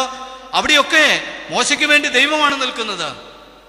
മോശയെ ഒരുപാട് പ്രതിസന്ധികളിൽ ദൈവം രക്ഷിച്ചവനാണ്. പക്ഷേ ജീവിതത്തിൻ്റെ പെട്ടെന്നുണ്ടായ ഒരു പ്രയാസത്തിൽ മോശ പറയുകയാണ്, യഹോവേ മതിയായി, മതിയായി, എനിക്ക് ഏകനായി ഈ ഭാരമെല്ലാം വഹിപ്പാൻ എനിക്ക് വയ്യ. അതുകൊണ്ട് നിനക്കെന്നോട് ദയ തോന്നുന്ന പക്ഷം എന്നെ അങ്ങ് കൊന്നുകളയണമേ. എൻ്റെ അരിഷ്ടത ഞാൻ കാണരുതേ. ഞാനും നിങ്ങളും ജീവിതത്തിൽ പല പ്രാവശ്യം ആവർത്തിച്ചിട്ടുള്ള ഒരു കാര്യമാണ്, ഈ ദുഃഖങ്ങൾ കണ്ട് ജീവിതം അങ്ങ് നശിച്ചു പോകണം എന്നുള്ളത്. ഈ ജീവിതം ഒന്ന് അവസാനിച്ച് കിട്ടിയിരുന്നെങ്കിൽ നമ്മളൊക്കെ ആഗ്രഹിക്കുന്നതാണ്, ആഗ്രഹിച്ചു പോകുന്നതാണ്, ഇനി ആഗ്രഹിക്കുവാൻ സാധ്യതയുള്ളവരാണ്. അതുകൊണ്ട് പ്രവാചകന്മാരും പരിശുദ്ധന്മാരും ഒക്കെ ജീവിതത്തിൽ പ്രയാസങ്ങളുടെ നടുവിൽ ഇങ്ങനെയുള്ള അവസ്ഥകൾ ഉണ്ടായിട്ടുണ്ട്. മാത്രമല്ല, രാജാക്കന്മാരുടെ 1-ാം പുസ്തകം 19-ാം അധ്യായത്തിൽ വീണ്ടും നാം കാണുന്നുണ്ട്. 4-ാമത്തെ വാക്യത്തിൽ ഏലിയ പ്രവാചകൻ ഒരുപാട് അത്ഭുതങ്ങൾ പ്രവർത്തിച്ച ബാലിന്റെ പ്രവാചകന്മാരെ യഹോവയായ ദൈവം ശക്തനാണെന്ന് വിശ്വസിപ്പിച്ച് കൊന്നൊടുക്കിയ ധൈര്യമുള്ള പ്രവാചകൻ ചില കാര്യങ്ങൾ കേൾക്കുമ്പോൾ പറയുന്നതാണ്, താനോ മരുഭൂമിയിൽ ഒരു ദിവസത്തെ വഴി ചെന്ന് ഒരു ചൂരച്ചെടിയുടെ തണലിൽ നിന്ന് മരിപ്പാൻ ഇച്ഛിച്ചു. ഇപ്പോൾ മതി, യഹോവേ എൻ്റെ പ്രാണനെ എടുത്തുകൊള്ളണമേ. വലിയ പ്രവാചകനാണ്. യഹോവയായ ദൈവം തൻ്റെ പ്രവർത്തനങ്ങൾ പഴയ നിയമത്തിൽ നാം കാണുമ്പോൾ വായിക്കുന്ന ശ്രേഷ്ഠരായ വലിയ പ്രവാചകന്മാർ. താബോർ മലയിൽ കർത്താവിന് രൂപാന്തരം സംഭവിക്കുമ്പോൾ കർത്താവിന് സംഭവിക്കുവാനായിട്ട് പോകുന്ന പീഡകളെപ്പറ്റി, കഷ്ടതകളെപ്പറ്റി കർത്താവുമായി സംസാരിക്കുവാൻ താബോർ പർവ്വതത്തിൽ ഇറങ്ങി വന്ന പ്രവാചകന്മാരാണ് മോശയും ഏലിയായും. ഈ 2 പ്രവാചകന്മാരാണ്. ഏലിയാ പ്രവാചകനും പറയുകയാണ്, യഹോവേ എൻ്റെ പ്രാണനെ എടുത്തുകൊള്ളണമേ, എൻ്റെ പിതാക്കന്മാരെക്കാൾ ഞാൻ നല്ലവനല്ലല്ലോ. മനുഷ്യന്റെ ജീവിതത്തിൽ പ്രശ്നങ്ങളാണ് അവനെ ജീവിതത്തിൽ പകച്ചു നിൽക്കുവാനായിട്ട് ഇടയായിത്തീരുന്നത്, അവനെ തീർക്കുന്നത്. ജീവിതം വേണമെന്നും വേണ്ട എന്നും തീരുമാനിക്കുന്ന അവിടെയാണ്. തീരുന്നില്ല. യോനാ പ്രവാചകന്റെ പുസ്തകത്തിൽ വീണ്ടും നാം കാണുന്നുണ്ട്. 4-ാം അധ്യായത്തിന്റെ 8-ാമത്തെ വാക്യത്തിൽ ദൈവം അത്യുഷ്ണമുള്ള ഒരു കിഴക്കൻ കാറ്റ് കൽപ്പിച്ചു വരുത്തി. വെയിൽ യോനയുടെ തലയിൽ കൊള്ളുകയാൽ അവൻ ക്ഷീണിച്ച് മരിച്ചാൽ കൊള്ളാമെന്ന് ഇച്ഛിച്ചു. ജീവിച്ചിരിക്കുന്നതിനേക്കാൾ മരിക്കുന്നത് നന്നോ എന്ന് അവൻ പറഞ്ഞു. മനുഷ്യന്റെ ജീവിതത്തിൽ, ഈ മാനുഷികമായ ലോക ജീവിതത്തിൽ, ചില ജീവിതത്തിന്റെ പ്രതിസന്ധിയുടെ ഘട്ടങ്ങളിൽ, ചില വിഷമഘട്ടങ്ങളിൽ അടിമുടി പതറിപ്പോകുമ്പോൾ മനുഷ്യനൊക്കെ ആഗ്രഹിക്കുന്ന ഒരു കാര്യമാണോ, ദൈവത്തോടവൻ പ്രാർത്ഥിക്കുന്നതുമാണോ, ഈ ജീവിതം ഒന്ന് അവസാനിച്ച് കിട്ടിയിരുന്നെങ്കിൽ, എങ്ങനെയെങ്കിലും ഈ ജീവിതം ഒന്ന് അവസാനിക്കുക. നമ്മുടെ പുതിയ തലമുറയൊക്കെ സൺഡേ സ്കൂൾ ക്ലാസ്സുകളിൽ പഠിപ്പിച്ച് ധൈര്യപ്പെടുത്തേണ്ടത് ഇങ്ങനെയുള്ള സംഭവങ്ങളാണ്. ഇതിൽ കൂടിയൊക്കെ ദൈവം പകർന്ന ഒരു ധൈര്യം, ഈ അവസാനമല്ല നിന്റെ പ്രശ്നത്തിന് പരിഹാരം, തുടർന്ന് ഈ പ്രശ്നത്തെ നീ പരാജയപ്പെടുത്തുന്നതാണോ നിന്റെ ജീവിതത്തിന്റെ മധുരമെന്ന് പഠിപ്പിക്കുവാനായിട്ടാണോ ഈ ആരാധനയും സൺഡേ സ്കൂളും കുടുംബത്തിലെ പ്രാർത്ഥനയും ഒക്കെ ഇടയായി തീരേണ്ടത്. പക്ഷേ നമ്മുടെ ആധുനിക ലോക ജീവിതത്തിൽ വേദപുസ്തക വായനയുടെ സ്ഥാനം നഷ്ടപ്പെട്ടു പോയി. ഇത് പഴയ നിയമത്തിൽ നാം വായിക്കുന്നത് പോലെ ഒരുപാട് വൈകിപ്പോകുന്ന, മറന്നുപോകുന്ന ഒരവസ്ഥയിൽ ശിംശോന് ഒരു ശക്തി ഉണ്ടായിരുന്നു. ആ ശക്തി ദൈവം കൊടുത്ത ഒരു ശക്തിയാണ്. ദൈവം കൊടുത്ത ശക്തിക്ക് ഒരു ഉടമ്പടി ഉണ്ടായിരുന്നു. ആ ഉടമ്പടി തൻ്റെ തലയിൽ വളർന്നു വരുന്ന, തൻ്റെ തലമുടിയിൽ കണ്ടിക്കാതെ നിൽക്കുന്ന ചില ഭാഗങ്ങൾ, അത് യഹോവയായ ദൈവവുമായി ബന്ധപ്പെട്ട ഒരു ഉടമ്പടിയാണ്. പരിശുദ്ധ മാമോദീസ ഒരു ഉടമ്പടിയാണ്. ഈ ഉടമ്പടിയിൽ വളർന്നു വരുമ്പോൾ ഈ ആരാധന എന്ന് പറയുന്ന ട്രാക്കിലൂടെയാണ് വളരുന്നത്. ആരാധന എന്നുള്ള ട്രാക്കിലൂടെ വളർന്നു വരുമ്പോൾ ശിംശോനെ നാം കാണുന്നത് ദലീലയുടെ മടിയിൽ തലവെച്ച് ഉറങ്ങുകയാണ്. ദലീലയുടെ മടിയിൽ തലവെച്ച് ഉറങ്ങുന്ന ശിംശോന്റെ ശക്തിയുടെ രഹസ്യമറിയുവാൻ ഒരുപാട് പ്രാവശ്യം ഈ ദലീല ആഗ്രഹിച്ചു. ശിംശോൻ പല പ്രാവശ്യം കള്ളത്തരം പറഞ്ഞു. ഏറ്റവും ഒടുവിൽ അവസാനമായി ഈ മടിയിൽ തല വെച്ചുറങ്ങുമ്പോൾ ഈ ശിംശോന്റെ തലമുടികൾക്കിടയിൽ കൂടി ദലീലയുടെ വിരലുകൾ ഓടുകയും അവളുടെ ഈ സ്വാന്തനത്തിൽ ശിംശോന് കിട്ടുന്ന സുഖവും സന്തോഷവും കൊണ്ട് തൻ്റെ ഉടമ്പടിയുടെ രഹസ്യം അവൻ വെളിപ്പെടുത്തി.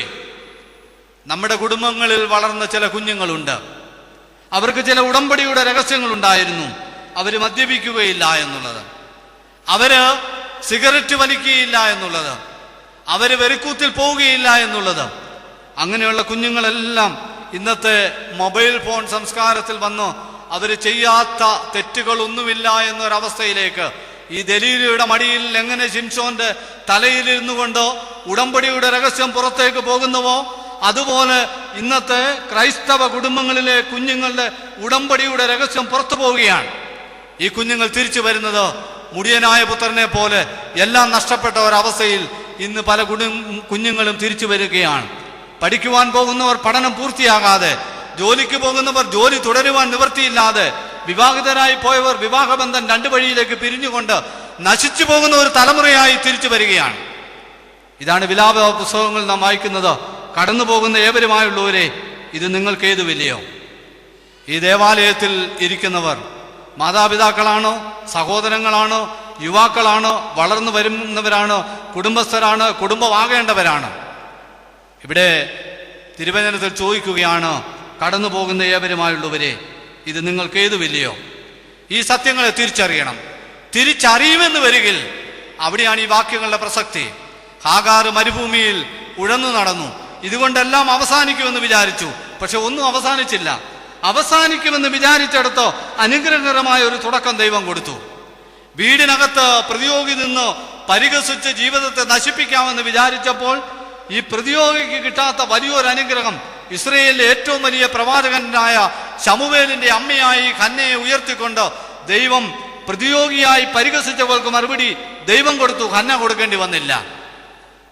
ഇവിടെ കടം കയറി മുടിഞ്ഞു പോകുമെന്ന് വിചാരിച്ചപ്പോൾ ഈ പ്രവാചകന്റെ ഭാര്യ പ്രവാചകന്റെ അടുത്ത് എന്ന് നിലവിളിക്കുകയാണ്, നിന്റെ ദാസനായ എന്റെ യജമാനൻ യഹോവയുടെ ഭക്തനായിരുന്നു. ആ ഒരൊറ്റ കാരണം മതി എന്റെ കടബാധ്യതകൾ തീരുവാൻ. നിന്റെ ഭക്തനായ, നിനക്ക് വേണ്ടി ജീവിച്ച നിന്റെ ഭക്തനായ എന്റെ യജമാനൻ, അവൻ മരിച്ചുപോയി. എന്റെ കുഞ്ഞുങ്ങൾ അടിമകളാകുവാൻ പോകുമ്പോൾ വീണ്ടെടുപ്പ് ദൈവത്തിന്റെ ഉത്തരവാദിത്തമാണ്. അവിടെ ദൈവം ഇടപെട്ടു. കടം വീട്ടിയെന്ന് മാറിയല്ല, ആ കുടുംബം പിന്നീട് ജീവിക്കുകയാണ് നാം കാണുന്നത്. അവിടെയാണ് നാം കാണുന്നത് ഇന്നത്തെ തലമുറ നശിച്ചു പോകുന്നത്. അതിന്റെ കാരണം ഈ ഉടമ്പടിയുടെ ബന്ധം നഷ്ടപ്പെട്ടു പോകുന്നു. ഉടമ്പടി നിലനിർത്തുവാൻ മാതാപിതാക്കന്മാർക്ക് സാധിക്കുന്നില്ല. ഉടമ്പടി തുടർന്നു പോകുവാൻ സൺഡേ സ്കൂൾ പ്രസ്ഥാനങ്ങൾക്ക് സാധിക്കുന്നില്ല. ഇതെല്ലാം കൂടെ വരുമ്പോൾ തലമുറകൾ നമ്മിൽ നിന്ന് അകന്നു പോയിക്കൊണ്ടിരിക്കുകയാണ്. കർത്താവിനാൽ അനുഗ്രഹിക്കപ്പെട്ടവരെ, ആയതുകൊണ്ട് ഞാൻ എൻ്റെ വാക്കുകൾ നിർത്തട്ടെ. യഹോവയെ വ്യസനം കൊണ്ട് എൻ്റെ കണ്ണും എൻ്റെ പ്രാണനും എൻ്റെ ഉദരവും ക്ഷയിച്ചിരിക്കുന്നു. ഈ ദേവാലയത്തിനകത്ത് ഇന്ന് പ്രാർത്ഥിക്കുവാൻ വന്നിട്ടുള്ളവർ, ഈ കബറിങ്കലേക്ക് കടന്നു വന്ന ചുരുക്കം ആളുകളെങ്കിലും ഈ തരത്തിൽ ദുഃഖം കൊണ്ട് വിശപ്പറിയാതെ തളർന്നുപോയി ശരീരവും മനസ്സും തളർന്ന് ജീവിക്കുന്നവരാണ്. നിങ്ങൾക്ക് ദൈവത്തിൻ്റെ വചനം ധൈര്യം പകരുകയാണ്. ഹാഗാറിനെ പരിപാലിച്ച ദൈവം, അതിന് തൊട്ടു മുമ്പ് ഒന്നുമില്ല എന്ന് തോന്നിയ സ്ഥലത്ത് തൊട്ടടുത്ത് നീരുറവ കണ്ണിന് മുമ്പിൽ കാണുവാനിടയാക്കിയ ദൈവം, ഹന്നായിക്ക് കരയുവാൻ കാരണമുണ്ടായിരുന്നുവെങ്കിൽ ആ കരച്ചില് കണ്ണുനീര് സന്തോഷമാക്കി കൊടുത്ത ദൈവം, കടബാധ്യതകൾ തീർത്ത് പ്രവാചകന്റെ കുടുംബത്തെ പുലർത്തിയ ദൈവം ഇന്നും ജീവിക്കുന്നുണ്ട്.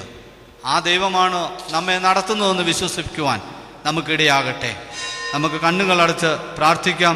ദൈവം നമ്മെ അനുഗ്രഹിക്കുന്നതിന് വേണ്ടി പ്രത്യേകമായിട്ട് ദൈവസന്നിധിയിൽ നമ്മുടെ സങ്കടങ്ങൾ പകരുകയും ചെയ്യാം. യേശു പിതൃസുതനേ, ഞങ്ങളെ കാക്കണമേ. യേശു മാറി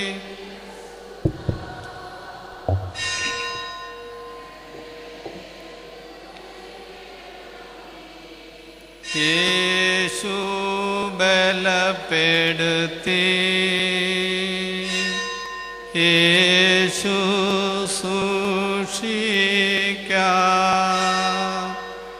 യേശു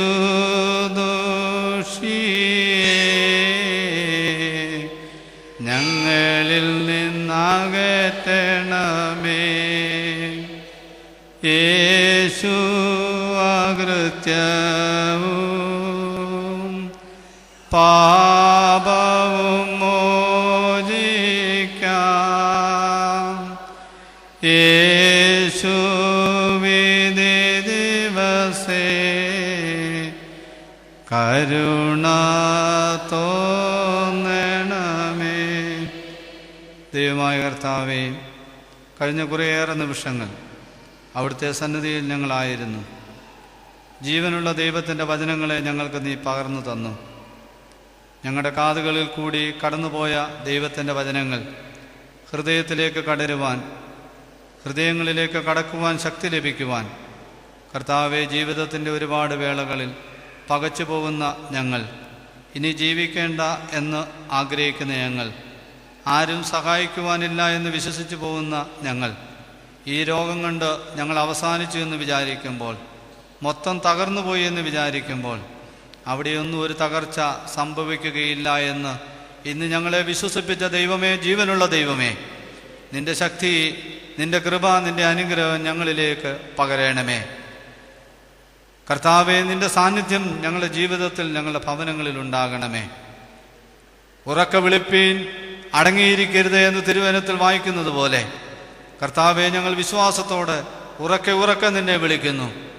കർത്താവെ, നീ ഞങ്ങളെ സഹായിക്കണമേ. ദൈവമേ, നീ ഞങ്ങളെ അനുഗ്രഹിക്കണമേ. ഞങ്ങളുടെ കുറവുകളെല്ലാം ക്ഷമിക്കണമേ. മേൽക്കുമേൽ ഐശ്വര്യത്തോടെ അഭിവൃദ്ധിയോടെ നിന്റെ തിരുവിഷ്ടപ്രകാരം ഞങ്ങളെ പുലർത്തണമേ. ഞങ്ങളുടെ എല്ലാ വാങ്ങിപ്പോയിട്ടുള്ളവരെയും സ്വർഗീയ യെരൂശലേമിൽ വിശ്രമിപ്പിക്കണമേ. ഞങ്ങളെല്ലാവരും ഒന്ന് ചേർന്ന് നിനക്കും നിന്റെ പിതാവിനും നിന്റെ പരിശുദ്ധ റൂഹായിക്കും സ്തുതിയും സ്തോത്രവും ഇപ്പോഴും എല്ലായ്പ്പോഴും എന്നേക്കും സമർപ്പിക്കുവാനായിട്ട് തന്നെ. ആമേൻ.